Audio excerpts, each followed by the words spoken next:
Yeah, that worked perfectly fine. Hello, everyone, and welcome to Real Time Chatting, episode 9. Nice. 10, even. Uh, are you unmuted? Could you say something quick? Hello. Perfect, At okay. last, an intro, man. Only took us 9 episodes. Yeah.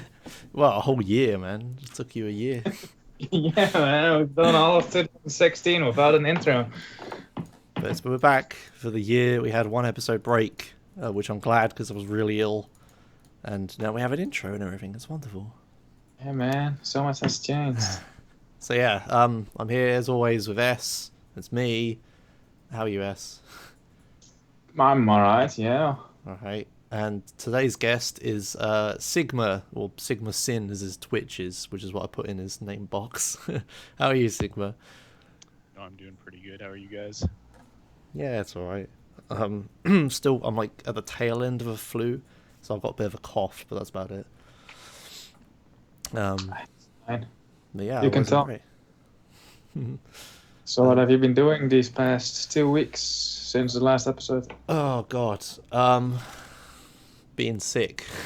I have done absolutely nothing, to be honest. I've played a few video games, but nothing interesting. Playing a lot of Minecraft. Like I streamed a couple Minecraft bingo races, which is the most fun thing ever. And it's like, you know how like bingo for like Ocarina of Time and Vice City and stuff. Is that for Yeah, Minecraft? Minecraft does seem like a good game for that kind of stuff. Yeah, it's so open-ended and there's so many things you can do. It's like ridiculous. Just trying to make a pick a line is really hard. Because it's like, well, I need jungle for that one and I might not find it. I need pumpkins for that one, I might not find it. It's great. I might try joining in on one of those someday. Yeah, okay. Well, we Seems like good fun, actually. yeah, we did a couple of them. They were pretty fun. We're working on our own bingo sheet at the moment. We've got a big Google Doc and we're writing stuff from my people in my Discord. Nice. But other than that, I haven't done anything. What have you done, S? You've done stuff. Yes, I have. I have been continuing my practice for San Andreas 100%. And not only did I continue it, I also finished it. So I did 2 full run attempts on 2 days. Well, I reset a bunch of times, but 2 days and 2 failed attempts. But such is the way of speedrunning. So tomorrow I will try again. Yeah. How long is it? 14 hours? It should be under 14 hours. Oh, okay. But Yeah. it's gonna happen yesterday. I can't imagine doing a run that long and not having like one of those really tilting mistakes that makes you mad and makes you want to stop. Yeah, I've had them. Like I'm pretty tolerant towards like the tiny mistakes and like just stuff like that. But then you just do something stupid, and it put me. That's the worst. It put me on edge, and then after that I got screwed up. This was about 7 hours in, I think, no more. I got screwed up by the game when I was already on edge due to my own mistakes. And at that point, I was like, okay, I'm gonna continue because I was at a section where none of my splits actually have a time on them. Oh, right. So I told myself I'm gonna play until the point where a time appears again. I'll see how far I'm ahead because I do have big time saves. It turned out after all that stupid shit, I was still 18 minutes ahead. But from my practice, I found that time save is the bulk of the time save I have over my PB. So I decided I can continue now, get a free PB, and sit there in agony for like 6 more hours, or I can just switch over to Jackbox and have some fun, All right. Oh, that is one thing I've been doing a ton of, playing Jackbox with my family over the New Year's and stuff. There you go. You tweeted that, right? You tweeted the code like, "Oh, this code is really fun." Yeah, I was sat in my living room with my family, and they're all like getting food and stuff, and we're waiting to start the next game. And I'm like, oh, okay, I'll set up a lobby, and I set up a lobby, and it's CJ Piz, like PZ, and I was like, oh man, that's fucking hilarious. So I took a picture of it, put it on Twitter, and then the next thing I know, the lobby is full of random people on Twitter who thought they'd be funny and typed the code in. I don't know what I was thinking, so I had to remake it. So I didn't even get to use the code in the end. So, Sigma, what have you been doing?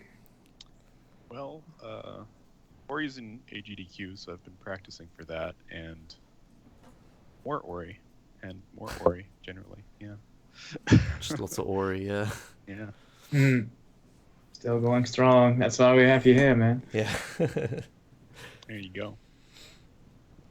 All right. Uh, Cool. I didn't realize you were in GDQ. That's pretty cool. Yeah. Well, I might be, but I'm sure we can. There's some segment we can talk about that in later. Yeah. yeah. There's lots of GDQ to talk about, I'm sure. Oh, no, that's one thing I forgot to do before the stream is look at the schedule. I'll do it now. I did look at the schedule like 2 weeks ago, but I forgot what's on there. Okay. Yeah, I'll scroll through it while we're talking. Yeah, while we do that, this next thing is actually well timed for this episode as well. So Yeah. there's a tournament going on, and I think you know all about this, don't you? Stigma? Yeah, I'm helping to organize it, so we're pretty excited for that. We kind of had plans to do an Ori tournament a long time ago, near the end of Vanilla Ori and right before the Definitive Edition came out. But it was about a month until DE was going to be released. Like, it had been announced at the time that we were talking about planning it. So we were like, well, we'll just wait for the new one and we'll plan a tournament then. And one thing led to another, and now a year later, we're actually finally doing it. Nice. How many people do you expect will sign up? Well, I think there's 16 signed up right now, and it would be nice to hit 32, but I mean, we'll see what happens. There's a few people that are just waiting on figuring out how to use IRC on SRL to put their submissions in, but Yeah. they have a month for that. Plus, I mean, we're doing an Ori run at GDQ, so maybe, you know, somebody will be like, man, this game looks cool, and they'll pick it up and join the tournament. You have to plug So that shit, that's the man. hope. You know it. If you plug it too hard, you might end up with like 10,000 entries. Well, I'd be happy with that, but we might need a few more people to help us organize it. Oh, I was about to ask what format it is, but it says in the information, which I'll link in chat. But it's round robin. That makes sense. Yeah, we're gonna do groups, and then we're gonna seed an elimination bracket out of that. Yeah. And then that'll play into April or so. That makes sense. Nice. Cool. I haven't actually played through Ori and the Blind Forest. I might do that. It doesn't seem like the kind of game that I would enjoy playing, so I'm gonna pass. Yeah, if I ever get my hands on it, I'll play it. But it depends if I like it or not. If I run it. Yeah. Oh yeah, a month. Yeah, a month. You have to learn it and stuff. But Oh, you could join the tournament blind. no, I've done that too many times. I'm not doing that again. Not after Vice City. God damn Vice City. I do like 2 races of Vice City, realize how screwed I am in my bracket, and decide not to do the rest of them. And then everyone else like stops doing it, so I feel bad for also stopping doing it and ruining the tournament. So I come back, and the next 3 races, I progressively, like, because I have to stream them, I progressively get saltier and saltier. Like, the 3rd stream, I didn't use a webcam because I didn't want to, be on cam. The 3rd stream, I don't think I, used, a microphone or anything. I was just completely silent the entire time. and the last stream, it was like, I started streaming when the race started, I did it, and then I just ended the stream immediately. Never said anything to anyone. No one had any idea what was going on. I was just like, I'll do this if I have to, and just finished it. I lost every single race. One of them I almost won, but my game crashed, if I remember rightly. Something like that. Yeah, I remember that too. God. The seed stuff didn't really work out so well. I actually did almost end up in the winners bracket for that too, because I also I was second in the seed or whatever. I don't know what it's called. Yeah. And I actually got really close to the first guy, the guy in first. And that would have landed me in winner's bracket, but I ended up in loser's bracket. Oh, all right. And I was like, oh well. Yeah, That was a dumb. But anyways. Yeah, we haven't had much success running tournaments, but I hope yours goes better. Yeah. We'll see. we'll see. Yeah. So yeah, so obviously anyone can join and stuff. You just need to know how to use SRL. Yeah, basically. I mean, we just need to be able to record races, and so it's just like have a speedrun.com profile, have a Twitch account, hopefully learn the route before your first race, maybe. Yeah. I think SRL needs a competitor for races. Something Yeah. that doesn't require an ancient thing like IRC in 2017. Yeah. A lot of people have a ton of problems with the registration process. Like, why can't we just stick a username into the site and get them to send us a confirmation email? Why do we Yeah. have to do it this way? It's so weird how you can like log in on the site, but you have to actually all the account stuff is just on IRC. Why can't you just make the account on the website? It's stupid. But Yeah. So Alright. SRL needs to modernize a bit, or someone else needs to come and take over. In my opinion, anyways. Like SRL does its job, but yeah, one of my IRL friends, he was like, "Hey, if you're gonna do a San Andreas Honor race, I'm gonna join in." I was like, "Cool, man. Sure." But then I realized that I would have to explain like IRC and SRL to him, and I was like, Yeah. But we did end up doing a San Andreas 100% race, so it's all good. Yeah, it is a pretty big barrier to entry. Just, like, Yeah. lots of people come in like brand new, don't know anything about speedrunning, and just want to do races because it's the most fun thing. But then you have to like this. It's like you cull like what 50% of people that want to try it through that barrier of entry or something. I don't know. I'm throwing out numbers like the fact, but I don't know. I'm sure some amount just quit right there. Yeah. But yeah, is this being streamed? Yeah, it will be. We won't be restreaming everything, but at least some matches, particularly when we get to like quarters, semis, finals, are going to be on either Speed Gaming or Speedruns Live. Okay. And we'll be doing some of the group stage on there, and then maybe just streaming to somebody's channel for some other ones, because there's a whole bunch of other tournaments going on through March, so things will be a little busy, but we'll be sure to show what we can. Yeah. Okay. So yeah, that's. I'll probably watch the tournament. I love competitive things like this, like watching through brackets and stuff. Especially if you follow one person through it and you build up like their storyline or whatever. That's always fun. We gotta support Sigma in this. Yeah. Who else? You can follow me until I run into Headfield and get stomped into the ground. Every Ori runner who's in my chat, I'm gonna root for. You're gonna be cheering for a lot of them then. That's fine. Alright, so yeah, that's twitch.tv/speedgaming or twitch.tv/speedrunslive, which are channels you should probably just follow anyway. Speed Gaming channel is the big one, right? By Fiesel? Yeah. Yeah. It's pretty cool. Alright then. Moving on from that, that's something to watch out for closer. We'll cover it when it starts as well on the show. Yeah, we have to not forget about that, but yes. Yeah, and does it start again? February 11th. Round robin group play begins in February 11th. So we have a month. A month to remember it, that's bad. Quick, make like episode 20 notes and add it in now. I'll put it in episode 12. There we go. Ori tournament. There we go. Alright, moving on to even more obscure speed gaming news. There's a little marathon called AGQ that's going to start soon. I'm sure none of you have heard of it. I don't know any of the people in it. So yeah, this starts. A marathon for getting money.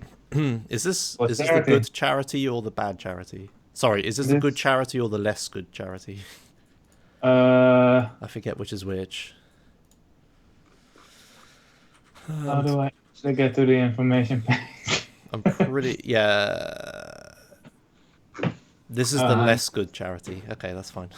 Yeah, this is... That's fine, I don't care. It's good to watch. Yeah, it's gonna be good. Some big names in there, so Yeah. I'll keep an eye out. Yeah, it starts January 8th, which is a Sunday, and then it lasts a week. I'm scrolling. A week, sort of. It usually does, yes. Oh wow, they're ending with. Oh yeah, I remember talking about this. They're ending with Undertale, aren't they? True pacifist ending, Undertale. That'll be fun. But yeah, it's a week of speed gaming. It's obviously it's the biggest speedrunning event there is. Yeah. A lot of people get into speedrunning from this, watching this, and all of January there's all these new people, and then it slowly dies down again throughout February. Yeah, this is like the one speedrunning thing that like breaks through to mainstream.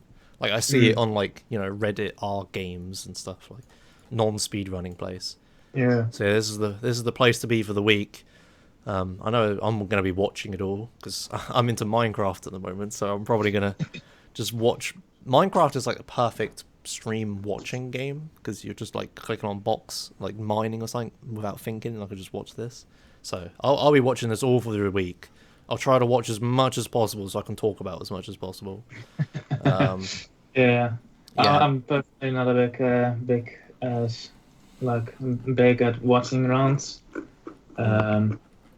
I'll probably be doing other stuff, in the meantime, and yeah, I like my silence sometimes, and then once I feel like ending the silence, I forget that this is on.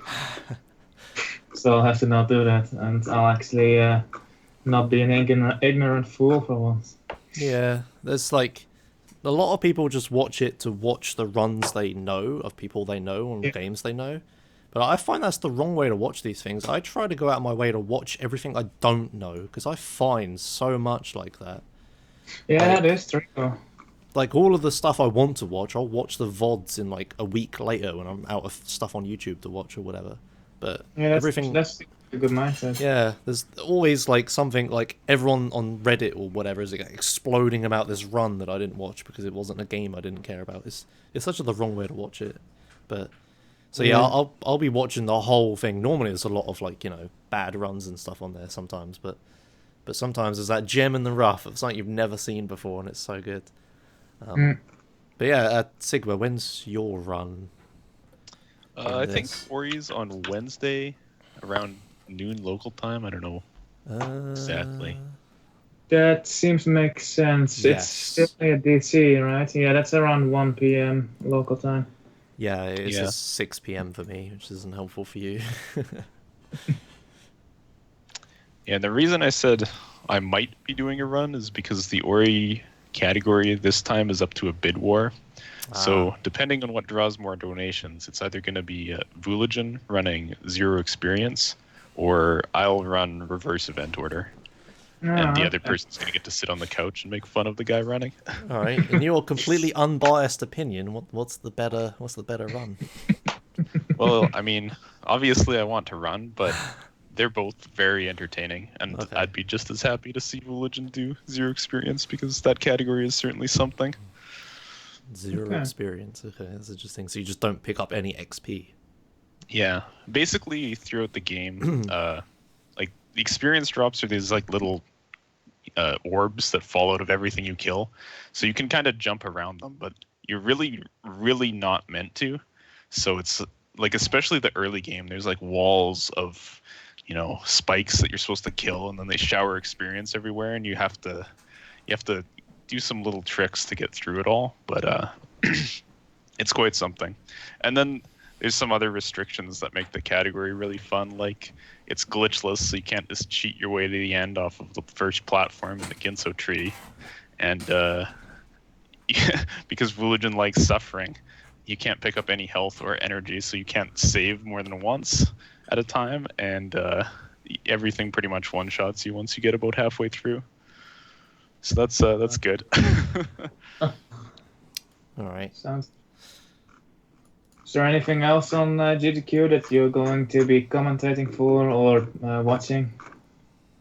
I think I'm going to be commentating the Siam run, Speedrunners from Hell, because I think I'm like one of the 2 or 3 people that actually did a run of the game. I've full never run, heard that of is. that.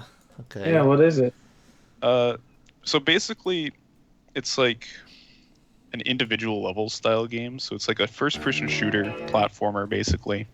And the full game run is, I think, 81 levels, just back to back, basically. And they're like between 10 and 40 seconds long, generally. You just like shoot some switches, don't jump into the spikes, get to the end kind of thing. Okay. And it's an interesting run. There's some issues I have with it as a full game run because a lot of the levels are just really, really easy, and all you can do is like strive to shave off like a 20th of a second or something like that. Oh yeah, you've got the video going now. Yeah. And then there's some levels that are just like completely ridiculous because there's like IL strats that save, normally the IL strats only save you like tenths of seconds and whatever, but on some of them it's like this big 20-second skip with this jump that you're really not supposed to be able to do. So your run comes entirely down to like you keep pace to level 60 and then you do the skip and it's like you miss it, okay, try again. Oh god, yeah. But it's got good dev support. Like they put out a level editor recently, so I haven't played enough since they did that update, so I haven't been playing all the brutal levels people have been making. But and it's got like a nice replay system and stuff. So there's a really active ILing community, but not many people doing the full game run. But the full game run is still pretty good. Like I spent more time on that than doing the ILs, but yeah, that should be pretty fun. It looks metal as then, fuck. Yeah, it's pretty sick. The storyline is I mean, you wouldn't expect a game like this to have any story, but it's actually incredible. So in the cutscenes at the start of the game, basically what happens is you're just hanging out drinking beer, and then somebody knocks on your door and pushes a record under the door. So the natural reaction is to play this record, right? It opens a portal to hell, and the devil comes into your apartment or whatever and steals all your beer and like runs out the door, and you're like, oh crap, you got to stop him. So you grab the devil's arm and he cuts your hand off. So you throw the record at him, which cuts his hand off, and then you chain that to your arm, which is why you can shoot fireballs in the game, and then you're chasing him through hell to get your beer back. It's pretty moving. I was gonna say, why does the character only have one arm? But that makes sense now. Yeah. Cool. All right. I might actually have to try this or something. It's really pretty cool. fun. It's pretty fun. It'll be entertaining for sure.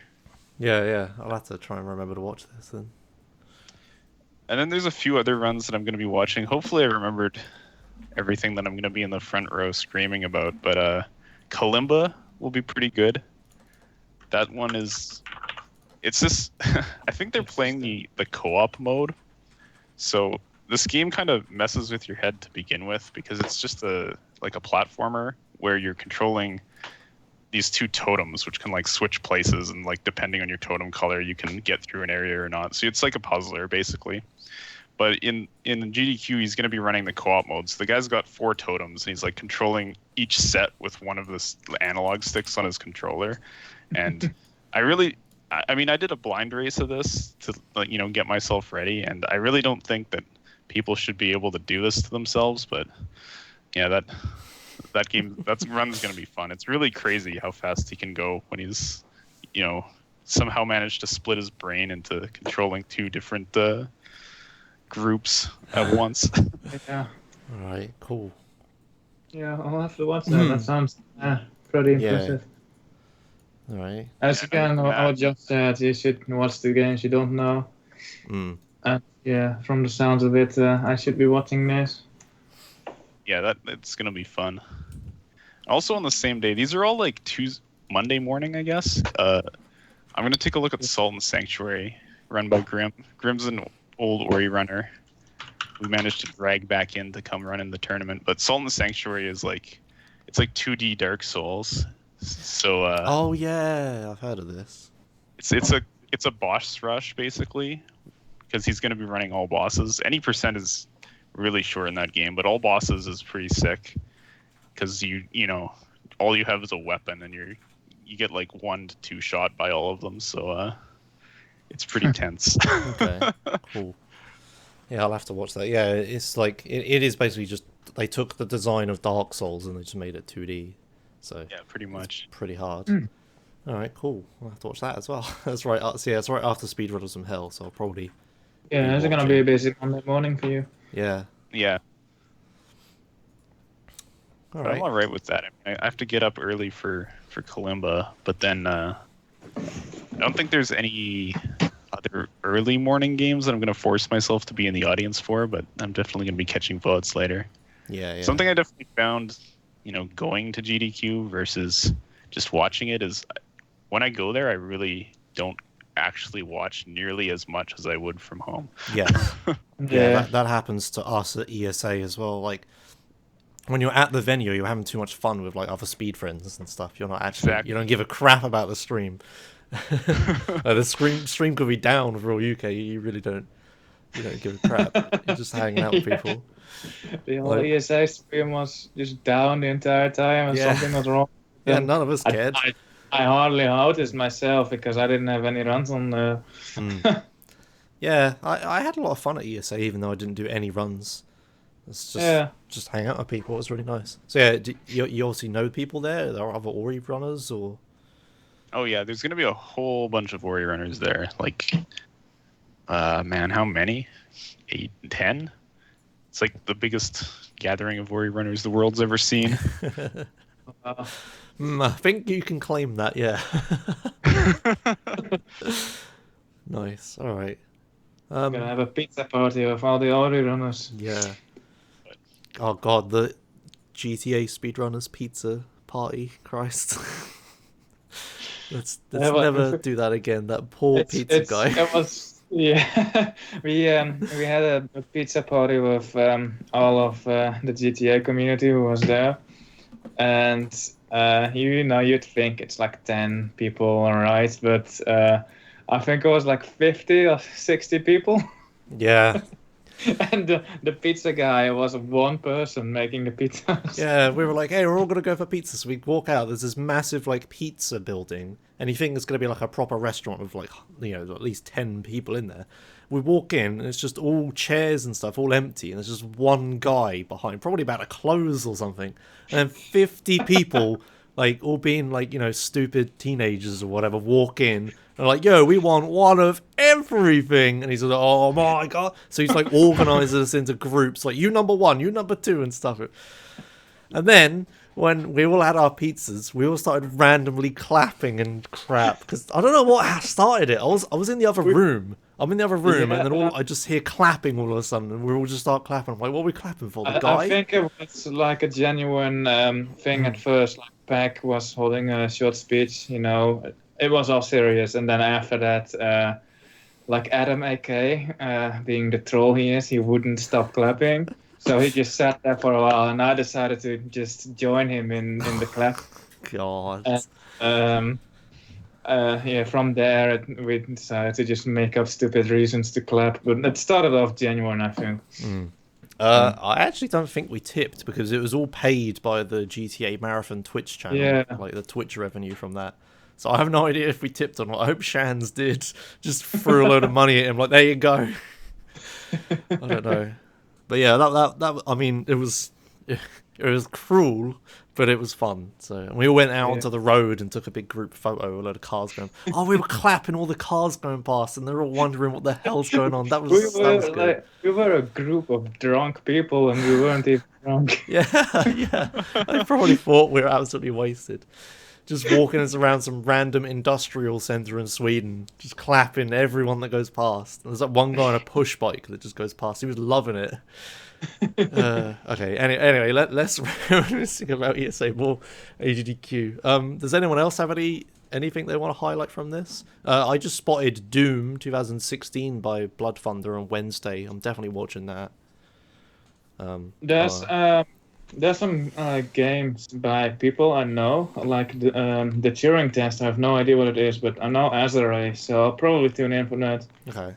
And then there's games I know by people I don't know, like Hitman Blood Money by Saint Million. I know Hitman Blood Money is a pretty good watch, for me at least, but I have no idea who is. This is the first time I see his name. So I should be watching those as well. Yeah. Yeah, don't have too much more to say about AGDQ. I mean, sure, everyone knows it by now, but my advice is try to just tune in at random and see what's happening. And if the runner actually talks, you should probably watch the run because it'd be interesting. But sometimes people just go, I don't know if it's like they're probably nervous or something, they just don't talk. Yeah. Like when I'm nervous, I can't stop talking, so it's great. But some other people obviously just, they just don't want to mess up the run and stuff. So Yeah. I understand why they get like that. But yeah. Okay. Well, that's cast commentators, I guess. All right. So yeah, that's ESA all of next week. I'm sure we'll GDQ. AGDQ. I keep saying that. Damn it, Whatever yeah. that thing's called. I don't know. Is this your first? No, it wasn't. I think, right? It was your first. Yeah, I went to SGDQ 2015 where I ran Lovely Planet, but I Okay. haven't been to another one since then. So it'll be Alright. good to be back. Yeah, Cool. I'm thinking of saving up and going next year, but Nice. Oh man, Uh, that's a big I'll trip. see. Because I am kind of curious how it actually is. I hear a lot of stuff about this, right? I hear good things, bad things about it. I want to know for myself how it is. I want to form my own opinion. Mm. Do you even know anyone there? Plenty. Okay. I would have to see who goes still. Yeah. But it would be cool to meet some people that I wouldn't meet at ESA. But yeah, that's something for later. All right then. So, on to the speedruns recap for. Well, I only checked 1 week. Did you go back more than 1 week? I checked a few game series that I know. Okay. I think there was one game that had a world record in it 2 weeks ago, but I forgot what it was and I couldn't be asked looking it up. All right. Fair enough. Well, yeah, because we skipped a week. There might be some 2-week-old stuff, but most of this Yeah. is 1 week. So we'll start with Amnesia: The Dark Descent. Sure everyone knows this game. Maybe not though, so I'll explain it. It is a first-person horror game. It is absolutely broken too. It is absolutely broken. It's a great speedrun. It's not... When I played it, I don't know if it's just me, but I didn't get scared at all. I don't know if it's just because it's like a video game and I play too many of them or something, but I was perfectly fine with it. Is it scary, less scary than Gone Home? Yeah, actually, I was really scared during Gone Home. I remember that. There's Yeah. one jump scare in Gone Home, and at that point, I had realized it wasn't a horror game, so I was settled. And then there was suddenly a jump scare, and it was horrible. But it is the sort of jump scare that made sense in a house. I won't spoil it, but yeah. Actually, what am I talking about? It's 4 years old. Yeah, I'll spoil it. Yeah, at one point you walk in, turn the light on, and the light bulb bursts, and it scared the fuck out of me. Anyway. It's not even a jump scare, really. It's just something unexpected. But Yeah. Yeah. It's like the thing is, you just found a secret entrance, and you're like, oh my god! So you're wondering if anyone's inside or anything. So you go in, and then all of a sudden that happens. Yeah. Anyway, this is Amnesia: The Dark Descent. This game, as I said, is pretty damn broken. How is it broken in the sense there's no walls, right? Yeah. Some of these walls, you can just walk into them and you clip through. There's absolutely no effort required. All right. Try and find a bit. Maybe if I skip forward a bit, we'll probably be out of bounds when I skip to. I don't know. We're in I bounds. think whatever engine this on is actually really known for being that broken. Okay. There was this different series that came before this. I forgot what it was called, but it's also really broken in the same way, and it's on the same engine, I think. I don't know what it was. I think Kotti used it on it, but I don't know. But yeah, I think this whole engine is just walls don't exist. Yeah. I'm trying to find a bit that's interesting. But yeah, anyway, it's just a first-person horror game, and you can't run or anything, I don't think. But the speedrun's interesting just because, you can clip through walls. He's grabbing a rock. I bet he's going to clip through a wall with that rock. Are you ready? I'm going to keep playing this video until we find out. I don't care how long it is. He's going to do something with that rock. Oh, don't tell me. Flashback scene. Oh, no. Wait. I think he used it to skip a flashback scene or something like that. Okay. Interesting. Right. Right. It's not disappointing. I have found any interesting bits. Sure, I know they like don't they item fly and stuff at one point? I'm pretty sure. Yeah, that's also a thing. Yeah. Where are all the cool bits? I can't find it with the scrubber. Oh, that looks like Out of Bounds. Hang on, is that? I'm going there. I think that's Out of Bounds. Anyway, we won't hover on this too yet, but yeah, this is a new. We didn't even say what it was. A new world record, any percent, I think. Did I put any percent in the notes? I'm pretty sure. Oh, there you go. He's out of bounds. Wonderful. Yeah, so the game's broken. But yeah, if anyone's never watched this before, you could do. It's pretty fun. It's a pretty good watch. Yeah. Yeah. All right.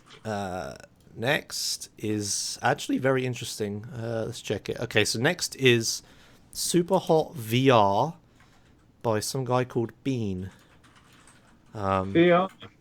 Yeah, VR. So for those who don't know, Super Hot is a first-person shooter that came out a while back. It was like an indie one, but it was marketed really well and it's really stylish and stuff. So it had a lot of traction in like mainstream media, game media, and it got pretty popular. But basically, it's just a game where you have to shoot everyone in a room, and time. The main gimmick is time only moves when you do. So speedrunning it, I don't know what speedrun of Super Hot's like. I know it's got like a really meta story. I don't remember what. But anyway, this is the VR. I think it's like a mini game. I don't know if it's a full game they released, but it's only 12 minutes long, so I imagine it's a mini game. But they released a VR like concept thing of their game, and it seems like a really. I've never seen a VR speedrun before. Yeah, this is the first time I see one too. Yeah. So he's like grabbing guns out of the air. And he's like trying to shoot people as quick as. I wonder how awesome this feels. Or if it just like, you know, when you play normal speed runs, you don't really think about the game. You only think about going fast. I wonder if it's like actually still immersive, even though you're, you know, speed running it. I'd have to wonder. But yeah, it looks pretty interesting. I love how he has a webcam at the top left, and it's just him in a tiny room playing it. Oh yeah. Yeah, this is really cool. So speedrunning VR games is a thing that's going to start happening now, which is going to be really interesting. So not only is there like only 5% of all people that can run these, which is going to make it like, you know, really exclusive. It's also I saw all these games on Steam, and it was VR only, and I was like, oh, I can't play it. But yeah, you'd have to. I played a lot of VR, but I get really nauseous in it, so I don't know if I'd be able to speedrun stuff. But that was all like, you know, Oculus DK Development Kit 1, so maybe it's improved now. I'd have to try. Yeah, the what's it called? The 5 or something like that? I think they're playing with Oculus, actually. An Oculus Touch these people are using, yeah. I think this is an Oculus exclusive game. It's pretty good, but I don't know. But yeah, Vive is the more popular one, I think. Yeah, it looks pretty cool. It's interesting run. We're just kind of just watching it now. Yeah. So yeah, that's Super Hot VR. If anyone ever wanted to know what VR speedrunning looks like, there's that. In the future, woo! We're all speedrunning holodeck games. Like, you actually have to run. Oh man, imagine Runner Hayworth like speedrunning holodeck games. He'd be the fastest because he can run the fastest. Usain Bolt speedrun. Usain Bolt speedrunning, yeah. All right, you can talk about this next game, S. So this next game is Unreal Tournament 2004, and it's 8%. And what this game is, it's basically a tournament. You're a team in a championship tournament, and you have to win. And there's a couple of different game modes. There's the standard deathmatch, where you have to kill other people 10 times, and then you win, or like 20 times. I actually did some runs of this myself very long ago. I didn't use a route or anything, but like for one level, you just have to remember where all the spawn points are in deathmatch, and then you kind of have to just move back and forth to get the quickest kills possible. So for deathmatch, I imagine this guy would just run in circles until he sees someone. And And then there's other stuff like Capture the Flag, which is a bit more obvious for speedrunning because you actually have to move somewhere. So he uses a teleporting gun a lot. And I think this is actually a really fun game to speedrun, just because of I think the game itself is fun. But yeah, this is also a typical example of if you're really good at the base game itself, you're probably also gonna be good at speedrunning it. Yeah. But it's just like a different way of playing, and like what I find annoying about online play for these kind of games is there's always so much shit in them, like stupid add-ons and stuff.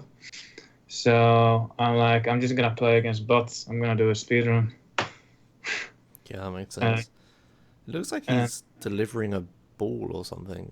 Oh yeah, this is Bombing Run, which is basically American football, I guess, where you have a ball and you have to take it to the other side of the field, and the rest tries to shoot you.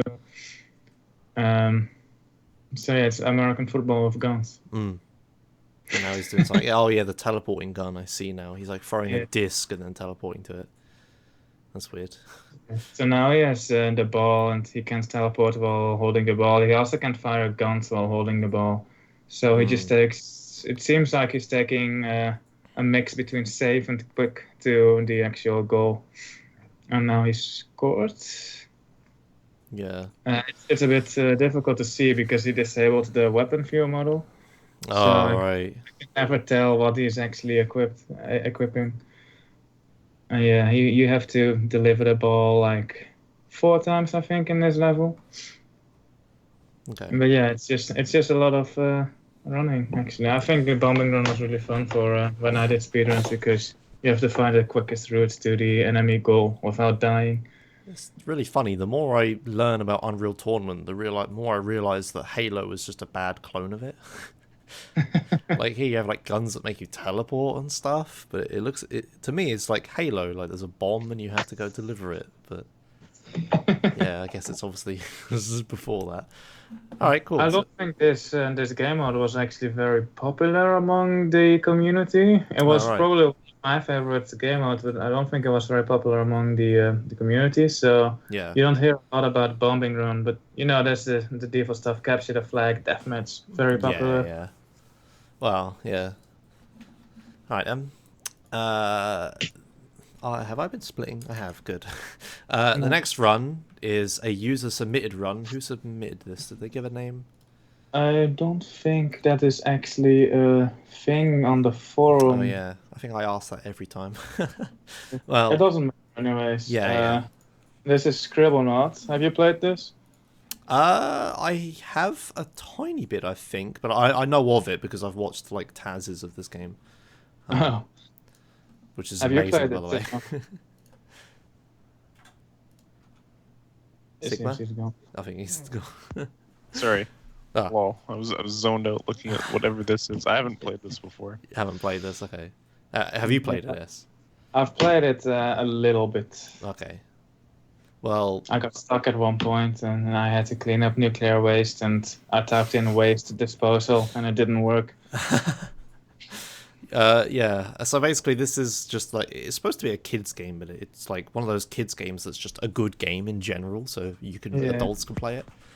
But it's about like you're a boy in like a story world universe or something, and what you can do is you can spawn anything you can imagine. So you get given like a text box, and if you type in anything, like if you typed in like a hungry lion, and then a hungry lion would spawn, and because he's hungry he'd start eating people and things like that. And it's all about using like adjectives and nouns and whatnot to try and do what you want to happen. And the game will present you stuff like, help this guy come out of the iceberg, like help this guy who's frozen in an iceberg or something. So like a kid with like really good imagination would find some really funny obscure way of doing it, whereas I would just say like flamethrower and like shoot him with it or something. I think you're gonna melt more than just an iceberg. You could type like global warming and stuff like that. It's a surprising number of things that work in this game that you don't think would, and it's really cool. I'll have to give it a try again. I thought it was really fun and the short bit that I played. But yeah, a speed run is really interesting to me because trying to route this is like, right, what works here the fastest? And there's like millions of possible things you could say. It'd be absolutely ridiculous. But yeah, the one thing I have watched of this is the Taz on Taz videos, which is absolutely hilarious. It's like the original DS version, I think. And the stuff they type in and the stuff that works, there's like dead lions everywhere. For some reason, dead lion is the answer to everything, basically. It's really weird and funny. So if anyone doesn't know what I'm talking about and is interested in this sort of speedrun, you should definitely find the video of it on Taz videos and watch it. It's really hilarious. But anyway, this run is Any Percent No Backpack by Plastic Rainbow. In an hour, which is surprisingly long. This is the PC one, isn't it? Scribblenauts Unlimited? Yeah, Unlimited, yeah. Yeah, I don't know okay. what no backpack means. Do you know? I don't know what no backpack means. Let's see if we can find clues on the... So, if speedrun you go look leaderboards. that up, I'll read out the comment that was put here. I think most of it was already. So I found this cool run worth sharing. Basically, this is a game where you can summon any objects you want, and the game's goal is to solve problems by summoning the required objects. So as we said, a dead Yep. lion. There's a lot of different ways to complete the problems and to route the speedrun, which made it interesting to watch. There's also a cutscene skip glitch, often seen in this run, done by killing yourself before switching to a different level. Now that's interesting. Okay. Did we see any of that? I'll have a look for it while you're talking. Is that it, or...? Yeah, that was it. Okay, that's interesting, yeah. So, what are all the ways you can kill yourself are? Imagine you have to do it quick enough before the cutscene starts. Hungry lion. A hungry Yeah. lion, yeah, that seems a bit slow, though. Angry alien? I don't know. Giant dinosaur. I'm trying to think of all the ways you can kill yourself. Lava That's bucket.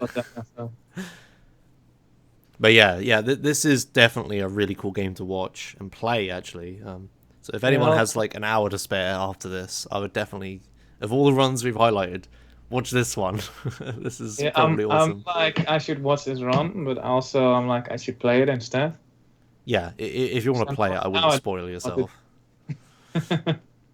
You should definitely watch the Taz, though, if you're not gonna, because you won't be spoiled because it's the DS version. It's I really don't- funny.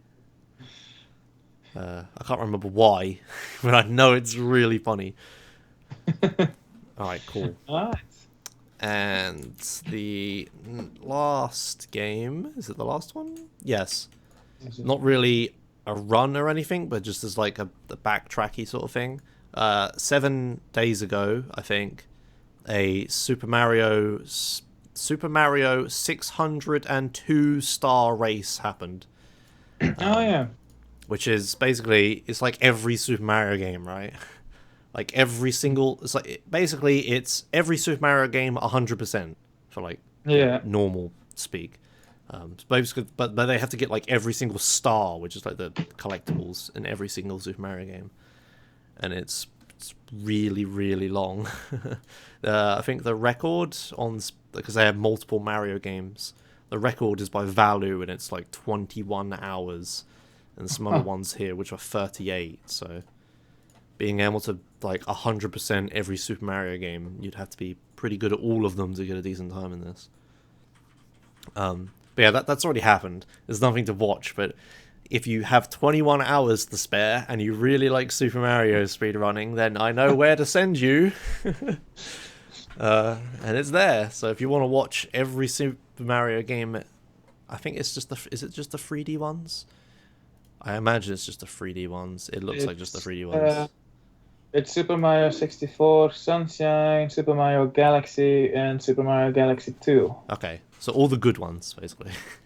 Yeah. All the good 3D ones. Yeah, so yeah, go if you have 21 hours and you want to watch something, go watch that. Yeah, 21 hours of continuous high-level 3D Mario play, exactly.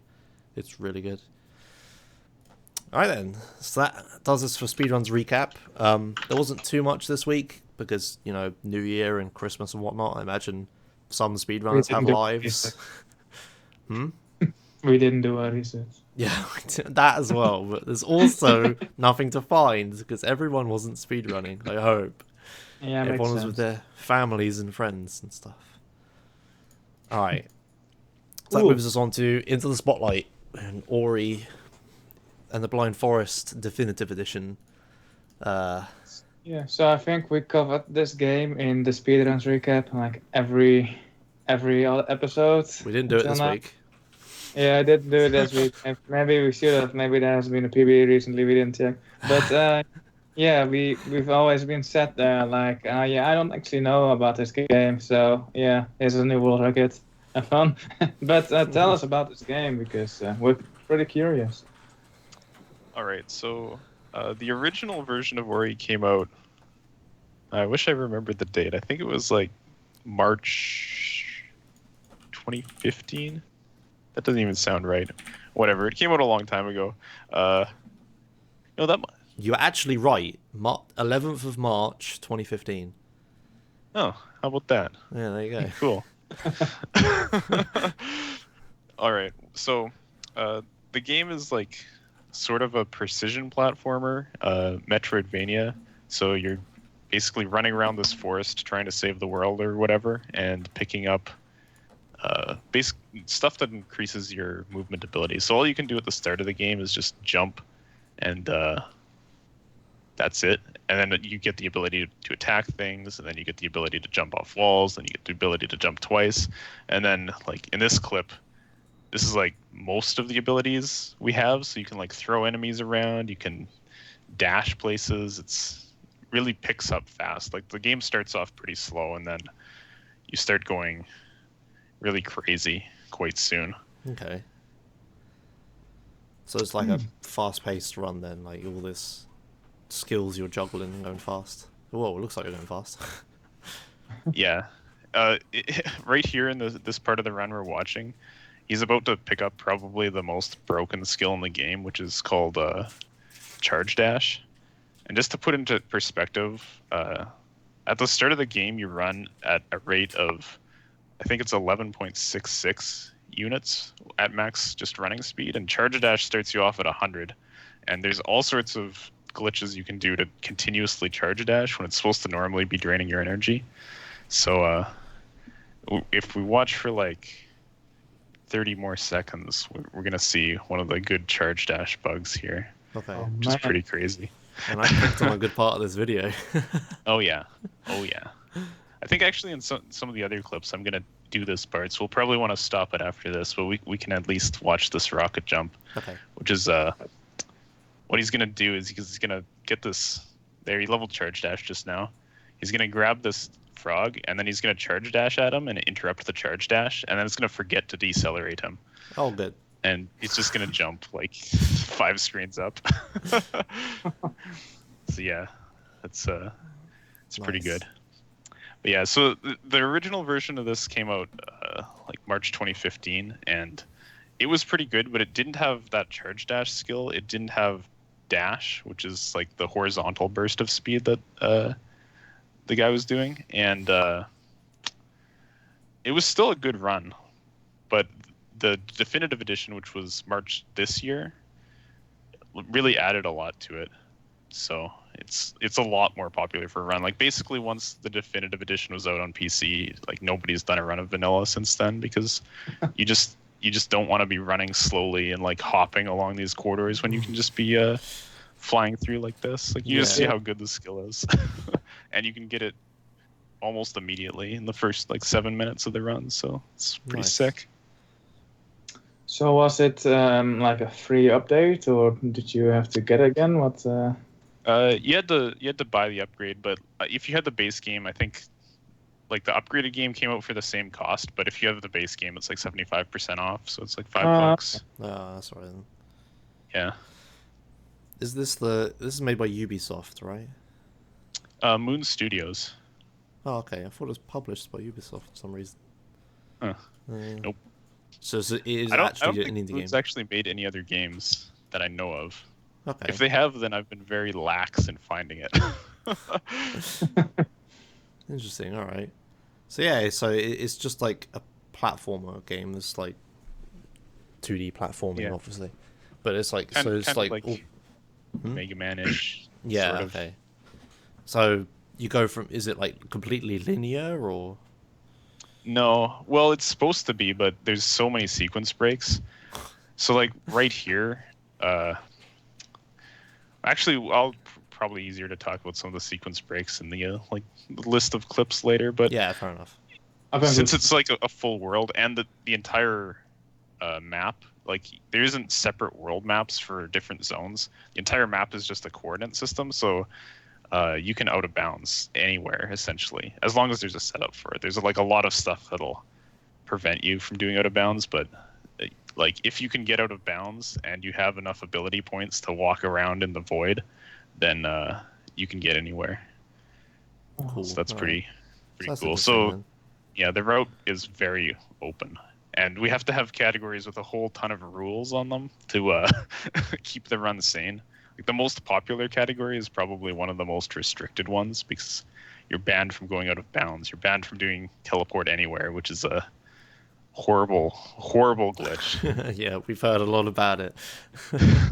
There's definitely a story to what happened to this category, but I don't know. I can probably talk about it later when we're showing some of the clips for it. Yeah, fair enough. Yeah.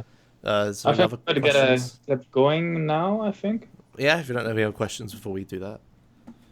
Not particularly, no. All right then. So what should we start with? I've got the playlist here. No, we can probably just go in order, maybe. I Yeah. don't know. All right, I'm pressing the play all button. Here we go. Strap in. It's sort of sequential. Okay, so this is the first sequence break of the run, and I did the fancy version for this one. So at this point, like we just started the game, we just got the dash ability, and we have 2 energy, and we're gonna open a door that costs 4 energy to open, and this is gonna skip like 10 minutes of running around, doing stuff like way over to the left. So we kill that guy, we cause his experience to chase us, and then we just run away from the experience and open the door as we level, and that's a huge sequence break. Like Okay. I don't even remember how long the roundabout path is, but it's really long. So you're like, So so you have access to 2 energy, but when you level up, you get the 2 energy back. yeah, so you stick 2 energy in the door, you level, that refills your energy, but the 2 energy is still sitting in the door, and then you get it back. Nice. And then this specific version of it, like honestly, in runs, I rarely decide to do this trick because this is a run killer. You can just have this guy follow you all the way over to the door and kill him there, but it saves 7 seconds to do it like this, where you kill him way off to the side. But there's so much that can go wrong that causes you to level too early if you don't like do your dashes correctly there. You'll just pick up the experience and then press the reset button and start again. So how much into the run is this, did you say? This is like 8 minutes in, Oh, okay, yeah. so it's not that bad. Yeah. You still don't want to reset over something like that. Yeah, but Alright. yeah, the early game of this run is like its only real bad part because it's really slow, and because you have so little energy and your energy route's really tight at the start, you can't save very much. So if you die, you're gonna probably lose like 2 minutes in the early game. I mean, it's relatively easy, but you just don't want to play the early game again. You want to get to the Yeah. part with fun movement It's easy, ability. but if stuff does go wrong, then it's also Yeah. quite penalizing. Yeah. Yeah, Like, that especially makes sense. that right there, like you miss a dash or you dash a frame late and get ramped down into the area before the door instead of jumping, and then like you basically are resetting because you're losing, I think, like 50 seconds to reattempt that, so it's over at that point. Fair enough. Well, All right, and this next clip, warp displacement. Oh yeah, this one's pretty good. So what's going on there is I'm waiting for this platform to swing in a particular position, and what happened to it now is the bramble that's attached to it always spawns in the same spot, but the platform remembers where has swung to when you like enter and exit the door. So you get the bramble spawning inside the platform, and that causes like the physics to freak out, and the bramble will slowly be pushing the platform up to the right. And now we're doing a teleport anywhere. These bugs are like way too many to explain in the like duration of this video, but we do a teleport anywhere trick. So there's a teleport going on right now, and we're going to get on this platform as it rotates, and then we're going to pause the game. until the platform gets to the correct angle, because you can offset the vector that you're supposed to be teleporting on by just being on a physics object that's rotated. And because you can do this platform bug, you can get a very specific angle on the platforms here. So there I unpause it, and then we're just at the end of the game. And that's like the new sort of wrong warp that was picked up recently. And then we just do a save reload to skip a cutscene and runs over. So that's what took any percent from 18 minutes down to like 11 now, was when we found that. And that's the really horrible glitch you were saying to execute. Yeah, actually, this version is not too bad. So, like, if you go back to the part where I get on the teleporter, I can talk a little bit about why Teleport Anywhere is so horrible. So we'll get there soon. Restart, yeah. Yeah. So there, and the other thing, this is another reason that people don't like to run any percent, is because the entire category comes down to getting this first try. And, like, this recording of it isn't very good even, because I had to pause for a really long time. Like, you'd want that platform to be rotating faster. But, like you're not playing the game, you're just bumping this platform and then exiting the door, like when the platform's in a specific position, and that's all there is to it. All right, so it's coming up here. So you can pause it like right now. So what we're seeing right now is the teleport screen, which is just the world map with all the places you could teleport to. But I'm able to move in the background because of a menu storage trick that makes the game think you've canceled out of a menu, but you're still in it. Like, you're supposed to be paused when you're looking at this. You're supposed to be standing on the spirit well and, you know, picking your teleport destination. But we've tricked the game into letting us move. So I can go do stuff and then do my teleport.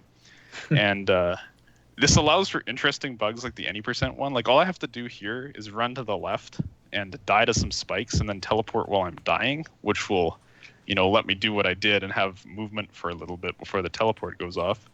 But what makes this trick horrible is you can't see a thing, right? So in all skills, before this bug got just banned from the category because it was just terrible, there was parts where you'd play like 2 minutes of the game blind, and all you'd do is remember all these setups to like get through Misty Woods and like Moon Grotto and stuff completely blind, because the fastest thing to do was, rather than go down being able to see, pick up a skill tree and then run back out, you would you know, start a teleport anywhere bug, look at the world map, go get the skill tree, and then teleport out immediately. But it was really terrible, and like nobody wanted to do runs with it. So it was a note in the history of the progression of all skills. We finally got rid of it. Yeah. So it's just there to be like, all right, whoever has any percent time is gonna have it forever. Yeah. Yeah. So how does the rotation of the platform affect where you teleport to? Okay, so basically what's happening, and this isn't exactly how the code works, but it's a good way to sort of explain it, is we're in the Ginso tree, and the like down and to the left is the teleporter we're going to teleport to, and it's like really far away from us. So we're teleporting a long distance down and to the left. And for whatever reason, when you're on something like any physics object, so like a rock or one of these platforms, or, you know, a boulder, like whatever,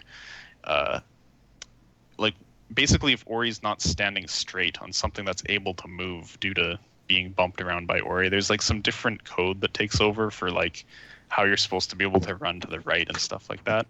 So what happens is the teleport vector gets bent by whatever angle the thing is at. So in this case, you're looking, I think, at it's like 85 or 90 degrees that you want the platform to be at, and that bends the teleport away from being down left to instead being upright, which is coincidentally where the end of the final escape is. Since I was talking a bit earlier how like the world map is all connected. It's just like a big out of bounds zone between us and it, but this teleport like just gets bent and turns us straight into the final escape. So like if you have the angle wrong here, you either land out of bounds, or you land like before the final escape, or you land in the wall to the end next to the edge. So it's that's something. Does that kill the run, or does it just lose you a lot of time? Is it easy to You like could get just back in retry. bounds? Like you can even have a backup save at the point where you had the platform rotating. So like if you were doing any percent in a marathon, like you just lose like 30 to 40 seconds each failed attempt kind of thing, because you just have to run back to the teleporter and try it again. But like in a PB attempt, you try to go get this and you get it first try or you reset. Yeah, obviously. Yeah, so it's not that great, but this is actually better than the previous any percent route, which nobody wanted to run at all because it was completely random whether or not you could do the trick at the end or not. Because the way it worked is rather than doing this warp displacement from the first room of the Ginso tree, which is the first dungeon here, you would climb up to the top of the trees and like get level with the end of the game basically. And then you would just get out of bounds and you just go through the out of bounds zone and just land at the end. But the way out of bounds works in this game is there's a global timer, which every 1 second, if you're out of bounds, it will put you back to your previous save. So what you can do to get around that is continually save the game with a menu bug. And it's the same bug that gets used here. You get the ability tree up, and by leveling up an ability, you save the game. So you cause your respawn point to be out of bounds. Now, what made the any percent version terrible is that you ran out of abilities to level up really fast because you didn't have access to very many points in the early game. So it would cost you like a minute to get an extra ability to save another time, essentially. For the ending. And to do it in the minimum amount of saves, you had to get lucky on where the global timer was when you went out of bounds the first time. So you could do a really late save and not need to do an extra one at the end. So essentially the entire run was this 18-minute setup, and then you'd go to bounds and you'd try to wait, but you can't see the timer. So if you save too early, you just won't make it and you'll be stuck in the void. And if you save too late, you'll just void out and save like at your previous save and you lose the run. So like Jesus like, Christ. Yeah, that does sound horrible. I never did that route. It was really terrible. God damn. Okay. And so this one is better, but still people, don't really want to run it that much because it's not like playing the game. You don't get any movement abilities. Like all you get is wall jump, the very first one, and then you just do this trick. Hope the platform bump works, hope you get the right angle and the teleport, and that's it. It's still cool. It's just it's the crappy category to run. Yeah, it's like one of those glitches that you're glad exists because it's awesome, but you don't want to do speed runs of it. Yeah. Oh yeah. It's cool to do like one run with it, and then no matter how cool or good your PB is, you've seen it all, and it's something that exists, and you laugh at it, and then you go and do the better category. Yeah, exactly. Pretty much. The one where you actually play the game. Yeah. All right. Shall we do the next clip? Fast Stompless. Yeah. This clip's kind of neat. I do it, and then I do it with the camera zoomed way out so you can see what's actually happening. Okay. So what you're supposed to do here is you're supposed to run off to the left and then go stomp on some rocks. But apparently the rocks don't need to be stomped on, they just need to take damage. So I'm redirecting a spider shot that'll hit the rocks, and in the meantime collecting an ability cell. So this is like a 16-second save / run killer. That comes about 20 to 23 minutes into the run, or somewhere around there, 22 minutes maybe. So here it is zoomed way out. You can see the rocks loaded up in the top left corner. So just pay attention to the top left and see what the shot does. So it's going towards this cliff that's in the way. And then the cliff unloads because I get far enough away. But for whatever reason, the rocks stay loaded. And then you can get up to the cell. And then it hits the rocks and you get teleported into the cutscene. I see. Okay, so you're like... This is a pretty, skip from the last, I think, month I found this one. Well, I did... Okay, it was found a long time ago, but not RTA viable, we thought. So what's happening So we is gotta send you're getting like an enemy projectile and sending it to hit like the hitbox for the rocks. And while it's doing that, you're doing other stuff. Yeah, so I have to get away from where I was to unload the cliff that's in the way, because normally you can't hit the rocks from that angle. Yeah. And then you're just saving time by going and grabbing a cell, which you would normally stop and go up and get that cell, and then go up to the left and then actually climb up there and stomp on the rocks. But this is a cool, more recent skip. Let me full screen this quick so people can see because it's pretty small. So Yeah. Yeah. so you're here, I think. Yeah, I don't know if you can see my map. Okay, you're I can't there. even tell. Yeah. So okay, well, I don't know if other people on stream can see it, but there he's here, and the rocks are over here. So he's going up here. Keep my mouse on it, and then there's the enemy projectiles here. And it's like flying, it's flying, it's flying, and here it's about to collide with this cliff, but then it like deloads because you move far enough this way, and then it goes straight through it, and then it hits those rocks, which are a hitbox over there. Yeah, no, that's really cool. It's cool. How did you get that view? Really Is that technical and really cool. Yeah. Yeah. There's a really good like debug mode that's built into the game that gives you a whole ton of functions. Like one of them is you can change the zoom, Okay. and other things like setting your abilities, setting your health, teleporting places, like all really useful stuff for practice. And here I was just like, well, I might as well show what's actually going on here. Although it took me a lot of tries to actually make that shot hit when I was zoomed out because I don't have the setup that like works when you're zoomed in. So I was just like, oh, I hope this one works. I hope I don't jump into the spikes because I can't see where the heck I am. It's going through it, go on time. So do you use that debug to like find glitches like that then?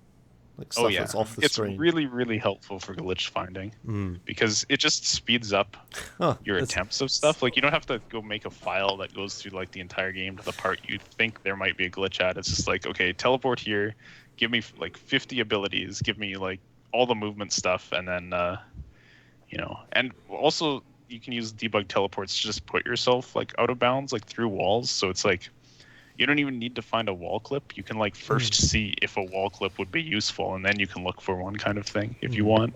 Funny how the debug menu is being used to find glitches. It's almost like that's what it's intended for or something.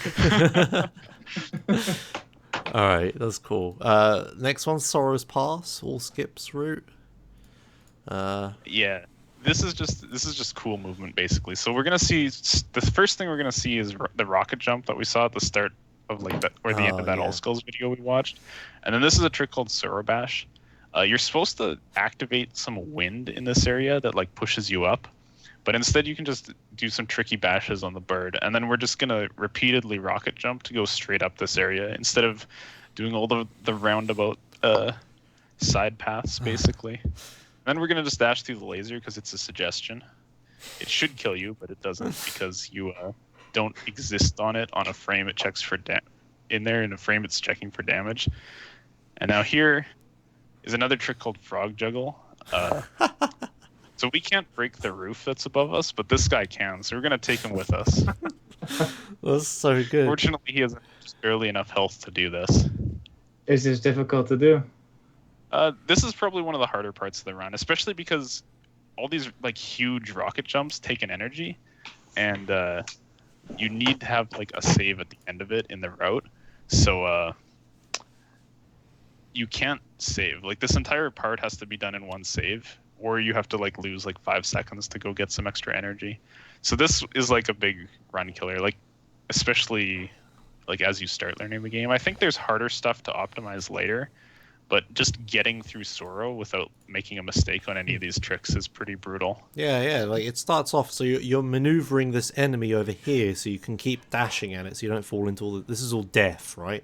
Yeah, all the spikes will kill you. They do more damage than you have health. So you're juggling this bird enemy to help you get around this corner with your dashes. That's like, first of all, that's ridiculous. And then you're like going up here, doing the rocket jump glitch. Is that hard to perform or... It's pretty easy. Okay. All you have to do is like do a charge dash and then jump on the same frame, or you can even jump like later, but you get more speed if you just do it on the same frame. So all it is really is positioning the enemy, and then just you hit your inputs. So then I love that. So then after that, you're removing the laser not for yourself but for the frog you need. Yeah, we go through the laser, and then we need to get the frog with us. So we let him out. And then you're like, are you doing like a low damage attack, or does he just have enough health to juggle him all the way up? He has a fair amount of health. Basically, this bash attack. This is bash. This like arrow attack or whatever, which was basically the ability that made the vanilla speedrun so good. But it just takes an enemy and it throws it in one direction and throws you in the other direction. Ah, okay. So you're So like, is go it on. difficult to keep the enemy like juggled? Like how easy is it to have him fall down and ruin everything? It needs some practice, but it's not as hard as like the start of this trick, for example. Like this part here where you manipulate the bird through the spikes, like I when you learn this game, that alone takes you like 2 hours probably to get the first time, and then a few more hours to get reasonably consistent at it. Just because there's like so much that can go wrong with it, basically. Yeah. There's a much easier version. Like this is just the route you do when you've practiced Sura a whole bunch. Like as I said, you can get an extra energy, and then you can save before dashing through the laser, and you can also heal this guy that you're juggling by doing that. Like you save and then you die, and then when you reload, the guy just has full health again. So Yeah, that makes it a it a lot bit easier. easier for the newer runners. Yeah, because back in vanilla, like you didn't have the charge dash, so you couldn't go through the laser like that.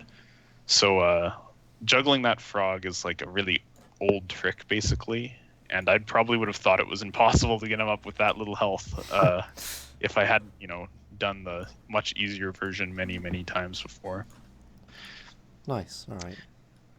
And now for this next Yeah. clip, I mentioned how Charge Dash takes energy, but I left the UI on down here, so you can kind of see it down at the bottom. There's a lot of ways that you can refund your energy from Charge Dash and Charge Dash continually. So I keep Charge Dashing at all these enemies and then canceling it before it ends with a bash. And that's one way to get energy back. There's also Stomp cancels, which get used a little bit in here, which are, well, a lot harder than bash cancels. But this part is just basically like show-off movement near the end of the game, because we've got, at this point, every useful skill, and we're just like collecting the last couple before we finish the game. So it's the end of the all skills route, which is the most optimized category, so we get the coolest movement in here, even though I just bonked into a wall right there. But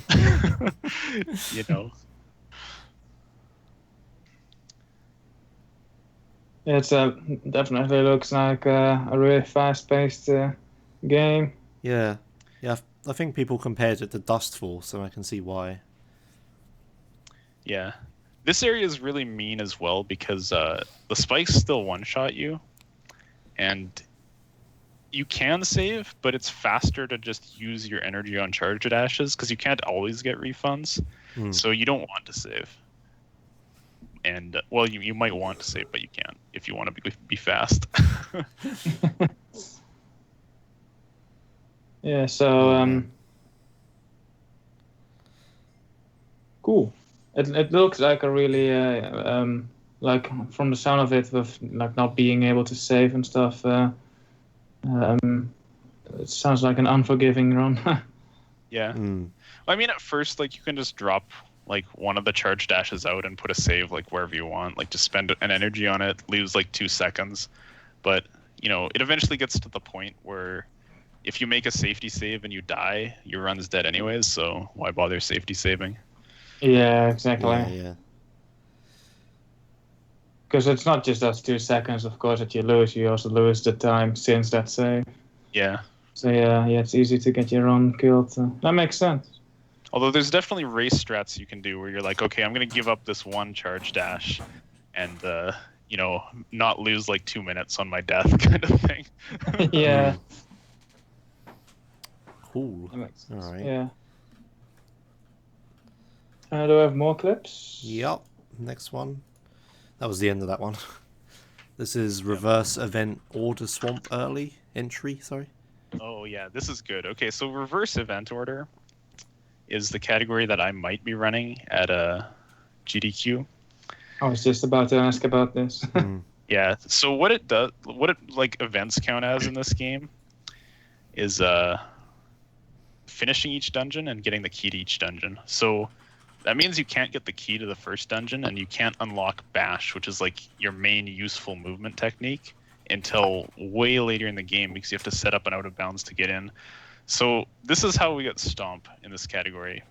We're swimming through this water, which is poisonous, because we haven't cleared the first dungeon to make it not poisonous, and just timing a level up so that we have enough health to get through this. The first like 20 minutes of this run is just farming enough to be able to do that trick there, and then you can barely manage to keep your health up enough to damage through these spikes. Like you're supposed to hear bash off this guy's shot, but instead you can just climb the spikes if you continually heal yourself, basically. So it's very fortunate that they didn't put spikes on the left wall here, otherwise this trick would have been way more painful. But that's how we get in without doing the Ginso tree to make the water not hurt us and not having bash. So, sorry, what exactly is reverse event order then? All right, so I mean, this is really just a trick that is necessary in the run, but to explain the category a bit more, like there's 6 world events, and it's like getting the keys to dungeons and finishing dungeons. So the restriction is before we get the key to the first dungeon or finish the first dungeon or second dungeon or whatever, the first thing we have to do among the events is finish the last dungeon, and then we'll go get its key. And then we'll finish the second dungeon and then get its key. And then we'll finish the first dungeon and get its key. Right. So it's basically like a bug exhibition, like Metroid reverse boss order kind of thing, where you're just setting up all these like crazy out of bounds and like gravity bugs and stuff like that. Like huge sequence breaks that don't have use in other categories. Ooh. Yeah, that makes sense. So just It's a nice category to show off those things, yeah. yeah. Kind of a story of a bit of the history of it is I think it's the clip after this one that I put in the playlist. We'll see this thing. Oh no, actually this one is going to use it. There's a trick later in this clip called Gravity Anywhere or Reverse Gravity, and basically the mechanic of the second dungeon in this game is you carry this like orb around, which lets you like walk on the roof and walk on walls and stuff. And in this version, we found a way that you can get the orb outside. And we're like, my God, having reverse gravity in the normal world is so cool. We need to figure out what we can do with this. And it enables doing everything in reverse. So we're like, all right, we're making a category so we can use this bug. And it came along with a whole complement of other sequence breaks. Yeah. So in this one, one of the big restrictions in reverse event order the entire time is you can't get bash for a long time. Like you're supposed to be like grabbing spider shots and stuff to get through here, but instead we're, going out of bounds to skip the early parts of this because there's too many spikes, and then we're just doing a whole bunch of like rocket jumps off stuff. So like we're supposed to grab those lanterns and bash up and the birds, but you can just dash into position and rocket jump yourself to victory. And then this is a little bit of a cutscene, so I get to take a breather, but what we're gonna do next is well, this one's actually funny. We need the teleporter that's right above us here. And that lantern that's sitting right above Ori right now is what you're supposed to just bash up there. It's like trivial, but you don't have bash, so you can't get up there. You have to dive down to the bottom and find a new enemy to do a rocket dash off of, so you can get back just to get that teleporter, because that teleporter gets used in the run a whole bunch, and this is the only way to get back up there. And now this sequence is kind of neat. So we're gonna go through Misty Woods, which we just saw in like the previous clip in All Skills, where I was like charge dashing and everything. But I've said it 3 times, no bash, so we have to jump over everything. And it's like really finicky movement. And then we're gonna do a pretty cool out of bounds where we use the fact that Misty Woods, like the way it works is you're supposed to like grab a keystone or get to a certain point, and then the terrain will change, and you'll like kind of backtrack through it. Like you're supposed to be all confusing, like where are we going kind of thing. So you get something and then you go back, and almost every place when you placed a save too far away from where you change the terrain, they'll clear the save. So like to the left side of this room I'm in right now, next time I change to the terrain, any saves over there will be deleted. But they kind of left a hole in it right there. So you put a save there, you change the terrain, and then that save becomes underground. So you can get close enough to like reuse that save and then reload the file and then get out of bounds like that. Wow. And then oh yeah. Also conveniently, we're not going to get constantly reset out here because this area is all supposed to be dedicated to Misty Woods. They didn't set the flag to make it be out of bounds. We're just going to fly through the void for a bit and then fall into the second dungeon. Just fall into it. Oh, Yeah. wow, yeah, okay. And then we can get the orb out. So it's kind of the same trick that got used at the end of any percent, where you do a teleport bug and then you're able to move. We're going to do that again. And then that's going to let us die and then still have the teleport going.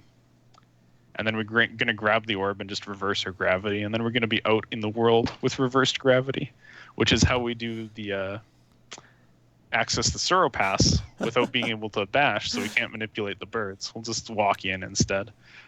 So you like walk on that little curved edge thing to turn gravity upside down while you're holding this, and then you teleport out. And then now gravity's upside down. Ah, okay, so yeah, you're here again. Okay. But this time you just fall upwards. Great. Yeah. Real tough trick. That takes like 3 hours of practice, just walk in upside down. Damn. And then this is later, this clip in the category. This is sort of like the crown jewel of bug setups, basically. So what we're going to do is we're going to use the fact that we were in Misty Woods before. And the reason for this is because we need to grab 2 orbs at once. There's 3 orbs in the game. One of them's in Forlorn, one of them's in Misty. The start of Misty isn't here anymore because the train all shifted around, and we're supposed to like still be in there. So we just land at the very end because there's like that halfway point where we're at, where it shows you the end of Misty, and it's like, oh, we got to go get that down below, and then you have to, go around get it. But you can just land on it. It's like actually the end loaded. So we just fall straight into it, and then make a save on the orbs so that we're gonna respawn there, and then we're gonna get a teleport going and intentionally die. Grab both orbs, which causes a really weird bug called hands-free orb. Which lets you be carrying an orb around and getting the gravity effects from it, but you can also move freely. Like normally when you're carrying an orb, you're stuck to just like these small jumps on like a third movement speed and you can't use any abilities. But with hands-free, that restriction is gone, which is going to let us grab right gravity from this platform here and go to the Ginso tree finally, because we can't go in the Ginso tree's door because we can't pick up its key till we've done all the other events, of which we've done none at this point. So we're just gonna move up with right gravity here. So you're fighting gravity trying to go along. You're like going uphill there. Yeah, you're wall jumping along the floor basically. And then there's a hole in the roof. They didn't test for like good out of bounds protection in the roof. So then we're just going to do a sequence of saves through the void here. So like every time I level up an ability, I reset my save point. You can see I'm getting like kind of sent back behind this menu. So I'm just like saving near the end of an arc, and then we just fall into the Ginso tree, and that's how you get in the reverse event. Damn. All of that just to enter the dungeon, not even beat it, just get in there. Yeah, that's like basically you could look at that run as being 40 minutes of setup to do that trick specifically. Nice. And then from there, like there's still a bunch of tricks after that, but things fall apart pretty fast. Like once you've gotten into Ginso and you finally get Bash and you can like actually move properly, then it's like real fast so you can grab all the events. Okay. Damn, that was really cool.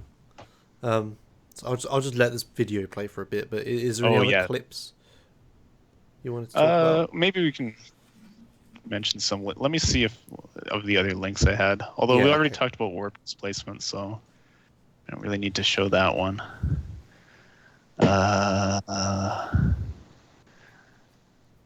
We can probably just let this play a bit and talk. This is the TAS.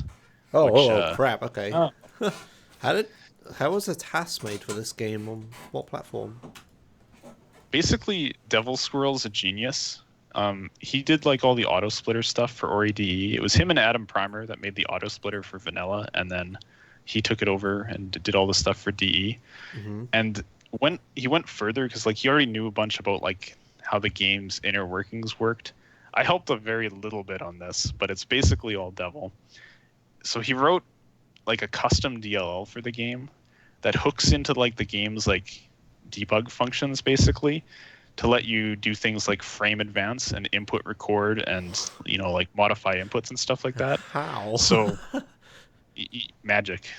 But it's like just a custom version of the game with like task spines and like a whole bunch of information like position, speed, all this stuff. So we learned a lot because we were able to task the game about like frame counts and abilities and stuff like that. So you can see, I mean, this part, I think if you run the game, is incredibly impressive because it gets a 305 wall jump in the TAS, and the best that humans ever done is 313. Like, so it's ridiculous how much time you're already saving on the first split, but it's like completely inhuman, like just killing all this stuff because he can shoot from, on the first frame every single time, which is like, people can't even come close to that and stuff like that. But yeah, it goes way crazier later. Like the Soro Pass clip I showed earlier. When we get to Soro Pass, we do it without the feather to push us up through the wind. We just bash enemies around the entire time through spikes instead. Right. And yeah, there's a lot of nutty stuff in this like that. Do you know a timestamp I should skip to, or should we just let it play? Yeah, go to like 1825, I think. 18. That'll be the start of. Okay. That'll be the start of Featherless Sorrow. So. Oh yeah, perfect timing. Yeah. So we didn't actually know about Fast Stompless when we made the task, but we were gonna do this anyways because this is way more impressive. So you're supposed to be able to fly like using a feather here, but we don't have it. So we're gonna just get the feather after because it saves like 10 seconds to get the feather after Sorrow instead of doing the rocket jump up top. And also, I should note, this task is of all cells, so we've got to grab all the collectibles. We're not just gonna go straight up the middle in this. And there's also, for a few seconds after you grab any collectible, a 40 frame animation where Ori will hold up the collectible and say, oh look, this is what I got. So it's kind of like if you can not touch the ground for those few seconds, you can skip that animation. So it's kind of like the floor is lava in the task. Like normally you just take them, but you can avoid almost all of them with ridiculous movement. Now this is our friend the frog. Nobody will ever be able to do this trick in real time because there's a whole bunch of like every time you charge dash at something, you're supposed to damage it for 20, but the frame before we hit him, we stomp out of our charge dash, which refunds the energy and doesn't do damage, and then we can grab him with a bash. So every one of those is like 3 frame perfect inputs. And then we're also redirecting a bunch of our bashes on the last frame to send him somewhere and us like off 90 degrees. So this is a fun part. This is actually how I started like working on this task. Was I was like, I wonder if you could do Featherless Sorrow with a task. So I just started this before we were thinking of doing a full all cells task. I did this spike part up top. So every single one of these is like free. Yeah, it's like 3 or 4 imperfect inputs to not kill the guy, basically. Damn. Okay. That is insane. Yeah, there's don't sort see of anyone like doing that RTA. Yeah, like there's sort of an easier trick called double bashing, which is not as hard, but just getting the angles right on stuff. Double bashing is twice as slow, so that's why the task doesn't do it. But it's human doable. It's just like getting the angles right is ridiculous. Like you come incredibly close to spikes going through some of the arcs there.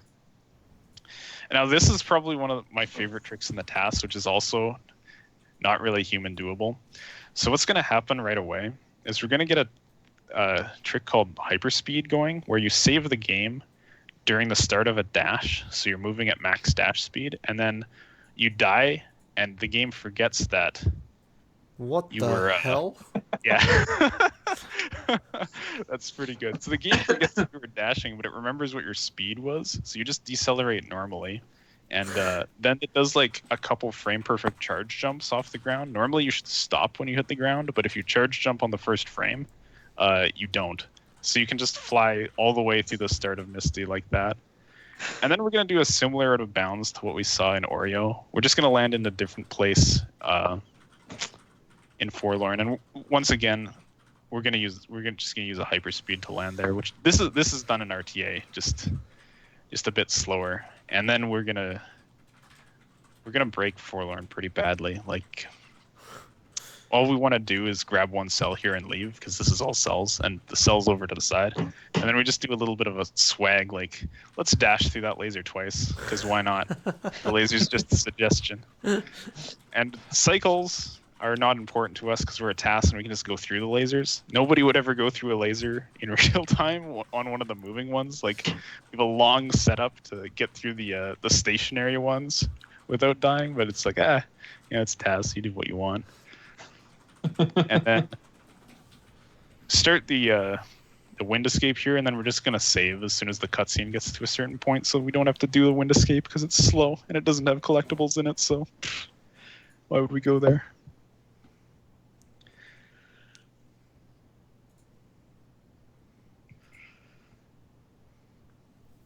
Also, I guess I should mention that, like, transparency of the ability screen here is just hacked for viewability in the task. Like, normally you can barely see anything when the ability menu is up, but in the task we made it transparent because it's like several seconds faster in places to just leave it up for a really long time, and it wasn't very watchable. Yeah, that's fair enough. Yeah, makes sense. So, like, here, for example, it seems like it's less than a second to not to, like, put this up way later, like closer to where we're going to save, but we just do this entire section with it up because it's, it's faster.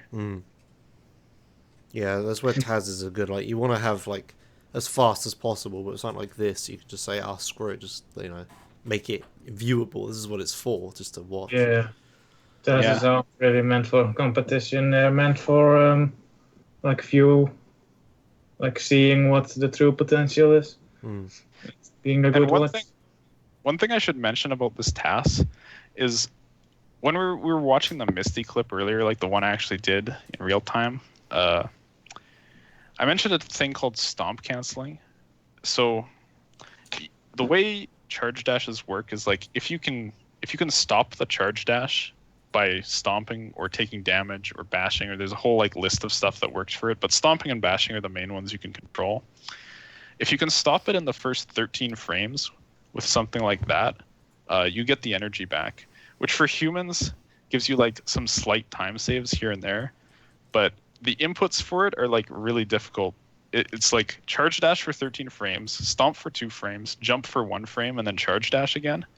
And, you drop tons of time, like, between the stomp and the jump, because, like, if you fat finger it and jump first, like, you lose your energy and then you're stuck falling into the ground and stuff like that. But for the task, like, you go so fast with perfect stomp cancels all over the place that it's just kind of unbelievable. Like, this category that it's running, all cells, the world record is 45 minutes and something, and the task gets it done in 35. Like, beats it by 10 minutes. Like, I don't think it's even remotely possible for a human to go sub 40 in this category. Like, the lowest I would ever imagine, unless we find a big route change, would be, like, maybe a high 43. But wow. Task is just like, I'll just beat that by 10 minutes, no problem. Right. Is there anywhere else I should skip, or should we just... Is this okay? We can just watch through. It's about to go really nuts because it's almost at the part where we're doing the thing called the cell collection loop, which is where we've got all the abilities in the game, and we're just going to go finish getting the pickups. Like, basically the fastest way to play the game for this category is go get all the abilities, and then once you have, like, the ability to move fast and, like, get through all the doors and stuff like that, that's when you do, like, another lap, basically, and pick up all the collectibles you missed. Yeah, right. So one thing that's going to happen is every time we take an energy cell, we're going to get full energy back, and that's just going to be way more charge dashing. Like, in the non-get all the collectibles type categories, you only ever get 4 energy, and you kind of have to ration it out. But here in the task, we're going to quickly go up to 15 energy over the course of the next few minutes. And then we also have stomp cancels, and I guess I should mention one of the requirements for stomp canceling is having a double jump available. We just unlocked triple jump, so we can do chains of 3 stomp cancels together before we have to touch the ground. and we have a ton of energy, so we can just do some uncancelled charge dashes on top of that. So essentially it just becomes charge dash everywhere all the time and move like 3 times as fast as the person would ever get through this part. Also, stuff like right there's a cutscene here where it plays where this door opens. He threw a grenade. You probably wouldn't have seen it, but at one point he threw a grenade off to the left to open a lantern. And the grenade throws in this task are like really ridiculous. Like normally you have to sit there and like aim at a specific spot for a little while and be like, okay, the lantern's in sight, the cameras stop moving, but you know, we're a task, so we'll just throw all our grenades in the first frame and then turn and go. Yeah. And we have this sort of slow swimming part, but this gets through a full cycle faster than you can otherwise because you can just barely squeeze through if you have like perfect angled swimming the entire time.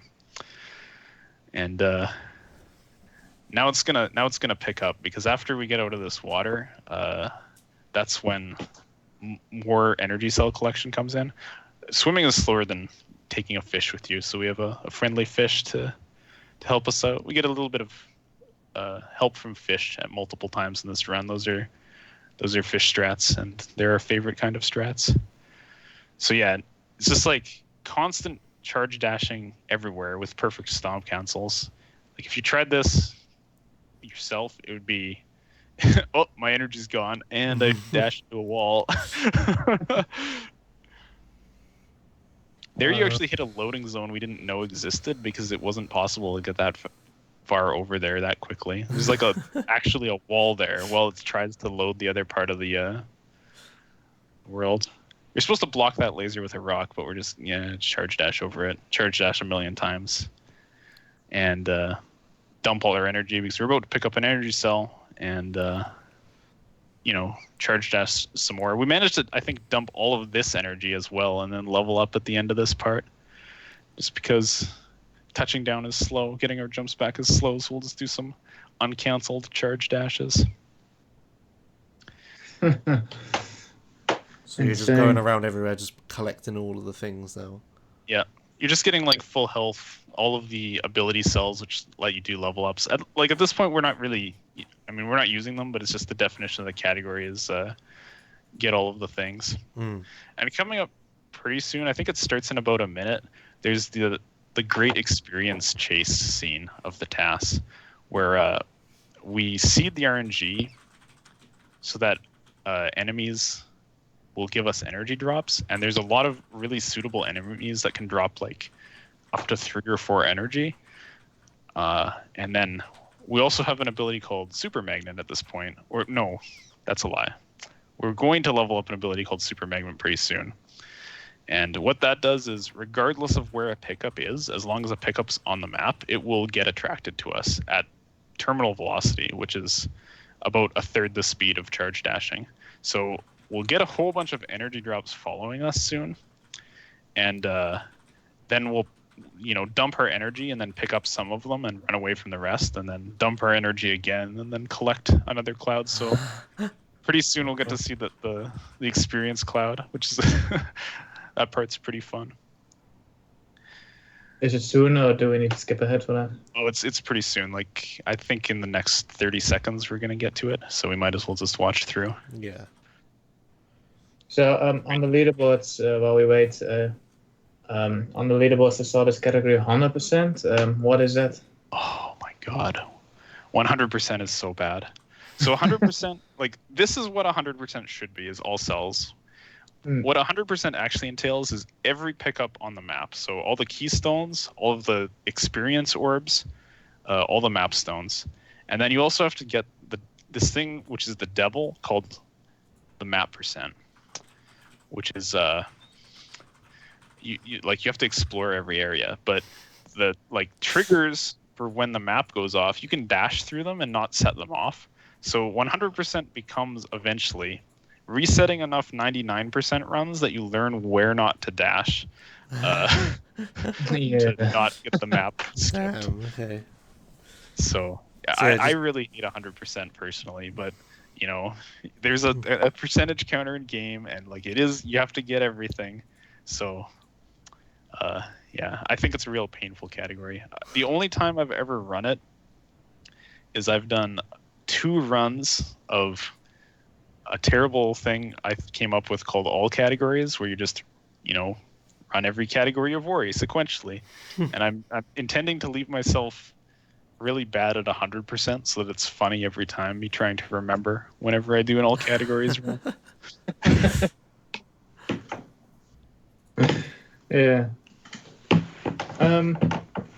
Yeah, it was some pretty good. Yeah, well, while you were explaining it, I saw some of that cloud still going on, isn't it? Yeah. Yeah. Now, like, at this point, we don't really care anymore about experience. Like, it's just incidental drops from enemies. I don't think no, actually, I did seed 1 energy drop in this part, but there's one cool trick coming up in this task, which is actually the RTA way, well, sort of, that we do the ending. So this kind of is similar to the old any % ending, where we get out of bounds at the top of the Genso tree and then just go to the end. But instead of going to the end, we're going to go to the very last cell in the game, which is located in the last dungeon.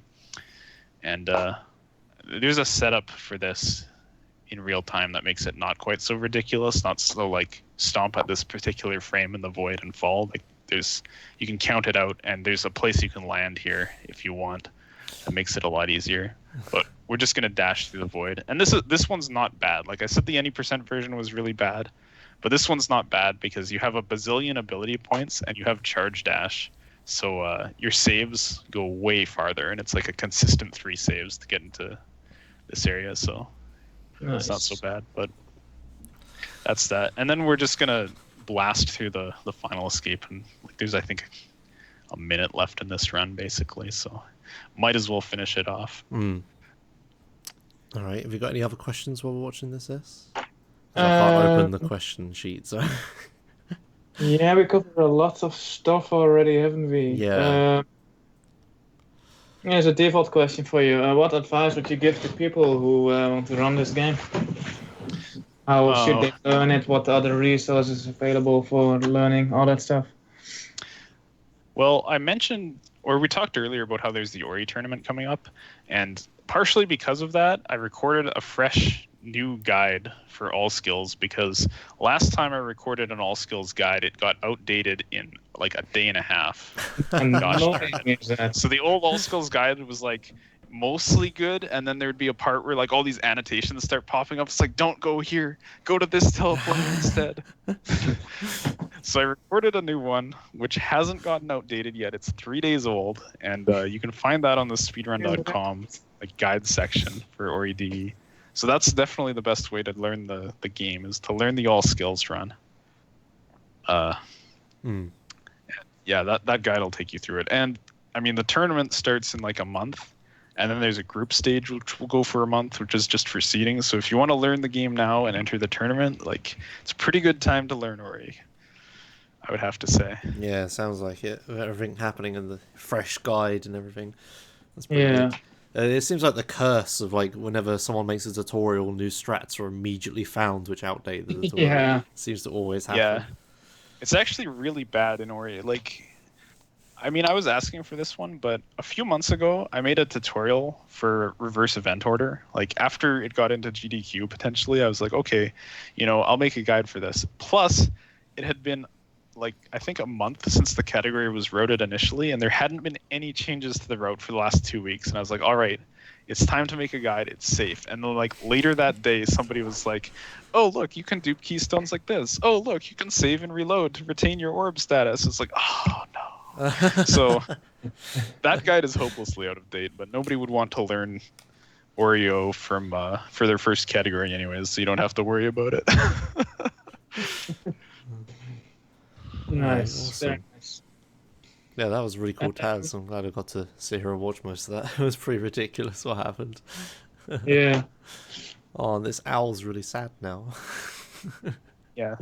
This game is really it's got a really sad story. Like even from like the prologue is quite good. Like, as good of a speedrun as it is, it's an even better casual play, I would have to say. Okay.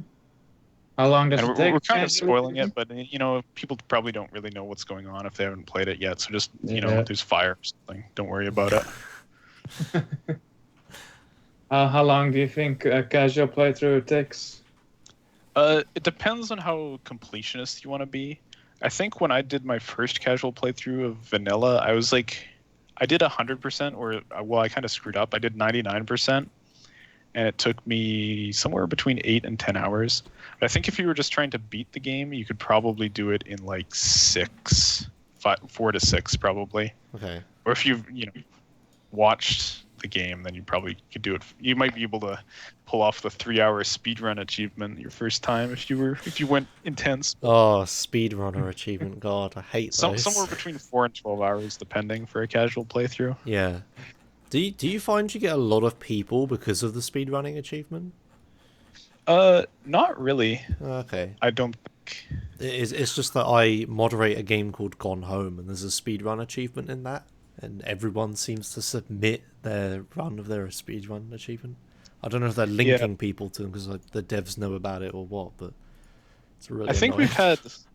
we've had like 2 people submit casual playthroughs to the leaderboard, and one of them was like a 12-part YouTube series that was like 8 hours long. It's like Believe it or not, speaking of which, I just went on speedrun.com and there's a flipping Gone Home run to verify. I swear to God. But yeah, that's pretty fun. We've had people submit like Let's Play. Some of the best submissions I get are just like, oh, I did this run offline, there's no video, it's 7 hours or like 9 hours long, sorry. It's just like, well, what the hell? Yeah, that's cool. I'll definitely have to try and pick this game up and play it, at least casually, and see if I like it. I'm pretty bad at platformers, so I'll probably be terrible. Yeah, me too. Fortunately, like, for all I said, like, the speedrun is unforgiving.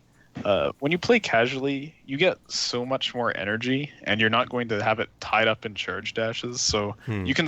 One of the features of the game is you can place a save practically anywhere. So if you go back 2 minutes, that's because you forgot to save. Yeah, fair enough. Yeah, makes sense.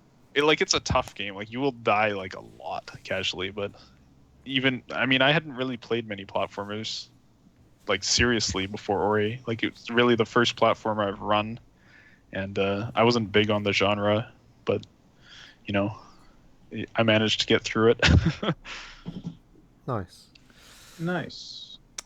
All right. I'm out of questions about US.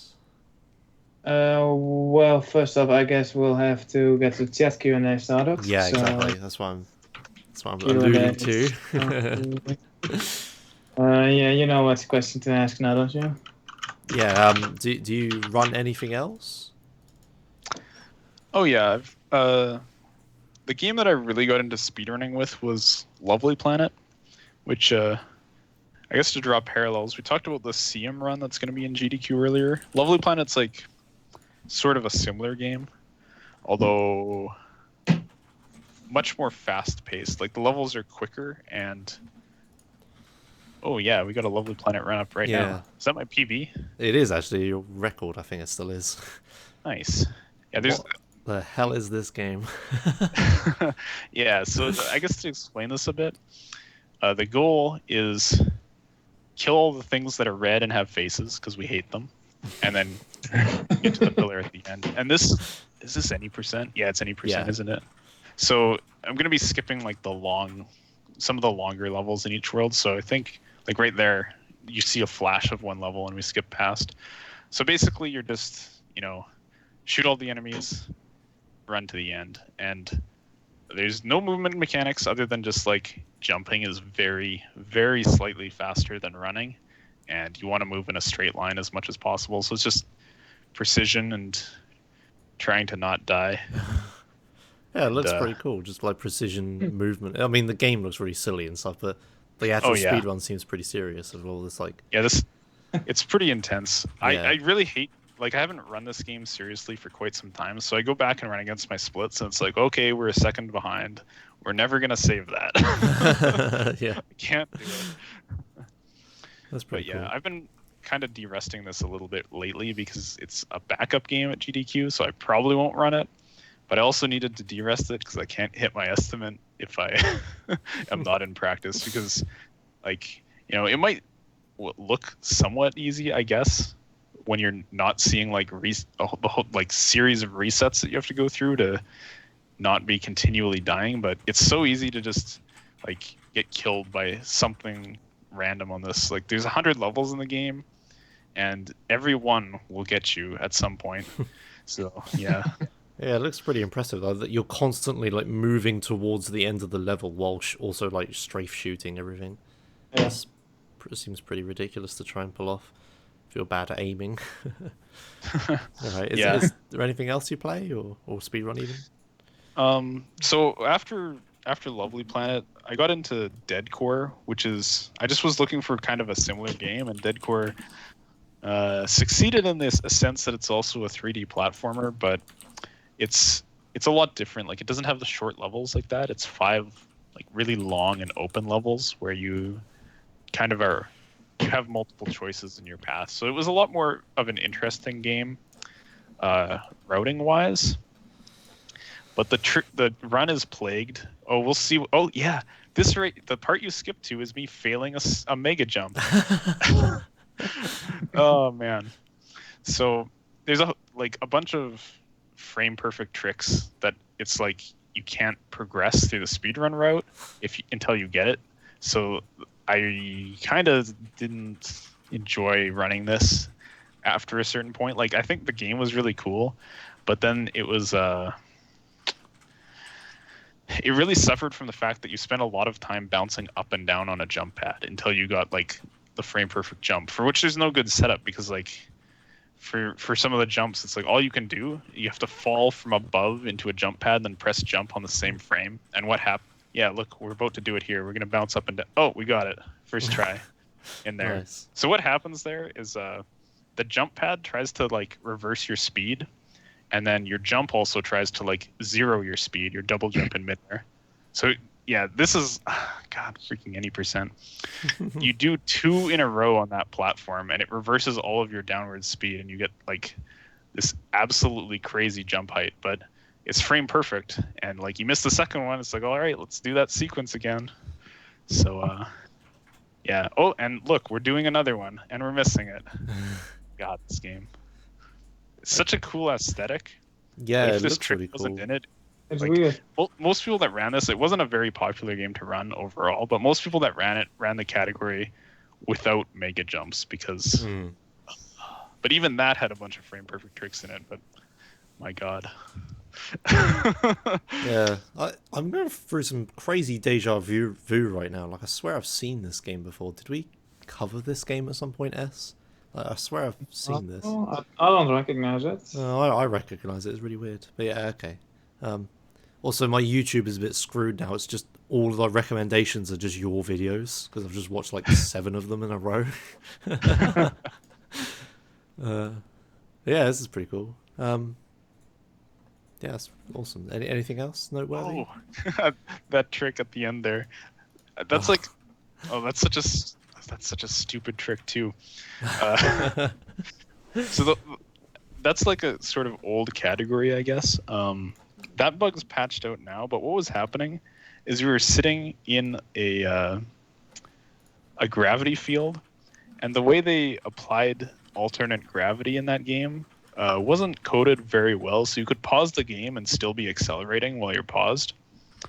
And then in that case, what you do in the run is you pause for a minute to get like insane speed, because you don't have a terminal velocity, and then you unpause and jump the frame you unpause, and that like flips you upright, and then your jump tries to zero out all of your insane like leftwards speed, but it zeroes it out, and then you're suddenly up again, and it's like, okay, add 1,000 speed up, and then you just fly to the top of the level. But like, that was the run back then. It was like, do these stupid like 1 frame jumps, and then sit in the gravity field and wait for a minute and like talk to chat, and then unpause and fly the level. Yeah, that was any percent legacy, new game, any percent legacy. I just clicked on the first category there was, just to play something. That got patched out, and the run unfortunately still has this 1 frame jumps in it, but the gravity stuff's gone. So at least you're playing the entire time. You're not paused anymore. You can tell I'm probably not going to run Dead Core again. It was, Everything you said you hate it now. it was so fun at the start, but then when you try to optimize your times, it's like, oh, these tricks are so stupid. But yeah.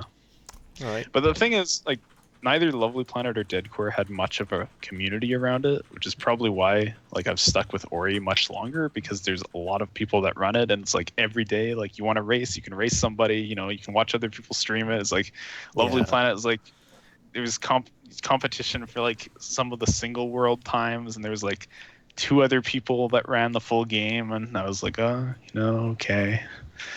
Yeah. Okay. That's the best when there's like a community, and it's just races Yeah. in general just make you want to run the game so much. Yeah, pretty cool. exactly. Yeah, that's cool. I never realized there were so many Ori runners. Yeah, it's actually been really crazy recently. Like the last few weeks of 2016, and especially since we announced the tournament, like I used to keep up with every single message in the Ori Discord, because it'd be like you know have Discord off for like 12 hours, whatever, overnight, and then like out or whatever, and you come back, it's like, oh, 100 messages, I'll just catch up on this, and now it's like there's so many more people there. It's like, okay, 400 Yeah. messages and off, like, whatever. Nice. Scroll to the bottom. Exactly. All right, shall we move on to chat Q&A? And we'll ask the final question. What are your goals for the future of speedrunning this? Well, in the immediate future, I'm just gonna, you know, work on practice Ori for GDQ, go to GDQ, have a good time, That's a good goal. and then, yeah, and then I'll probably be, after GDQ, I'll be back to working on all skills in Ori for a bit, but I'll probably pick up some new games to run in the next few months. I'm not sure. I was looking at Mechazoo, which looks all right. I might go back to Siam or something. I'm not really sure. We'll see. We'll see what comes out. Cool. All right. I guess I that. got some chat questions. Yeah, go on. So moving on to Uh, chat Q&A. So yeah, if anyone has a question for Sigma, type it, or us, or whatever, type it in and we'll go through it quick. So first question is, when is Lovely Planet all levels sub 19?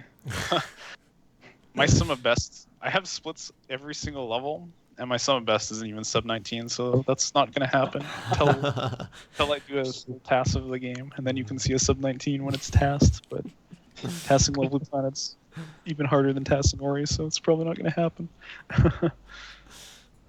Alright. So Onin asks, when are you going to go even further beyond?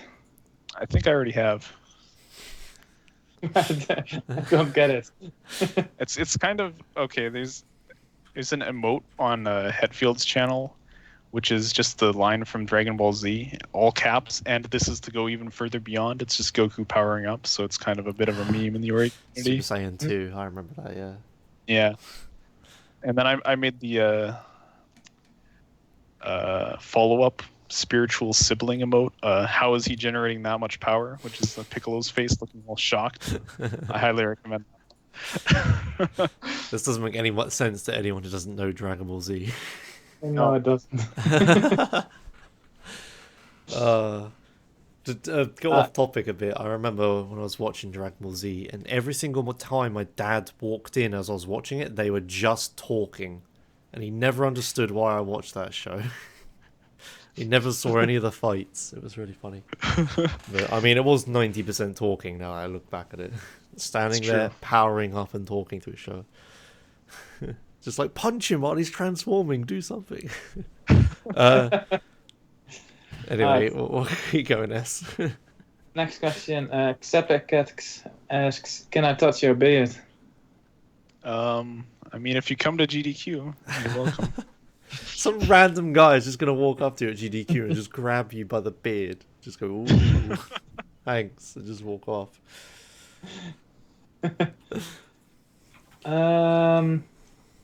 Gecko asks, what is the magnificent Jacked Stomp Mark III? That's a stupid trick name for something we showed in the clips earlier. It's just okay. So that basically what it is, it's movement in reverse event order to get out of Stomp without Bash, where you do an air dash off of a wall, and then you stomp to stop your air dash, and then you jump to stop your stomp and grab a wall that's right above you. All right. Why is it called eject? Is that from Final Fantasy X, or is that From actually Final made? Fantasy X. It's Okay. there's the sublimely magnificent Eject Shot Mark III. So we Oh, called this yeah. trick the Eject Stomp Mark III to go in keeping with a bunch of really, really bad trick names in Ori, including the Shoryuken Top Route Speed Burner, which is the same movement as the Eject Stomp, and Fax, which... okay, let's move on. There's a more generic question. Why do speedrunners say "we" when referring to themselves while explaining strats? I guess it's because like it's a community that made the strats. Like for the most part, people are, especially when I run games, I'm normally using strats other people made and not me. So it'd be a bit horrible to say, and now I'm going to do this thing that I found. It's like you have to. Yeah. It just seems to naturally say you just say everyone. Yeah, I guess. I do it too. Like even in things where it is actually something only I do, like Yeah. in 100% runs where my route is a bit different from like other routes. I say, okay, now we are going to do this. Wait, other people don't do this. I'm guilty of picking up that language from even before speedrunning, from like when you work on a paper, an academic paper with multiple authors. You're not saying like I did this research, these are my experimental results, we are everywhere. So like I just started talking like that. Yeah, that makes sense too. I don't know, it sounds a bit egocentric, I guess. Yeah, it's weird. I think all streamers say "we" now that I think about it when you're talking about anything. Yeah, like even if you're like just doing a run that's just you'll be like, you die or something. It's like, oh, we're in trouble now, Like, yeah. I guess it's like because you're in talking. the chat is we. I don't know. Yeah, it's because you're like talking to the audience. I guess that is weird. Yeah. I don't know why that happens. I wonder if other languages do that. Anyway, now we're getting off track. What else is there? Yeah, this is an interesting topic, I'd say, but Yeah. that's not too important to go in depth on, I guess.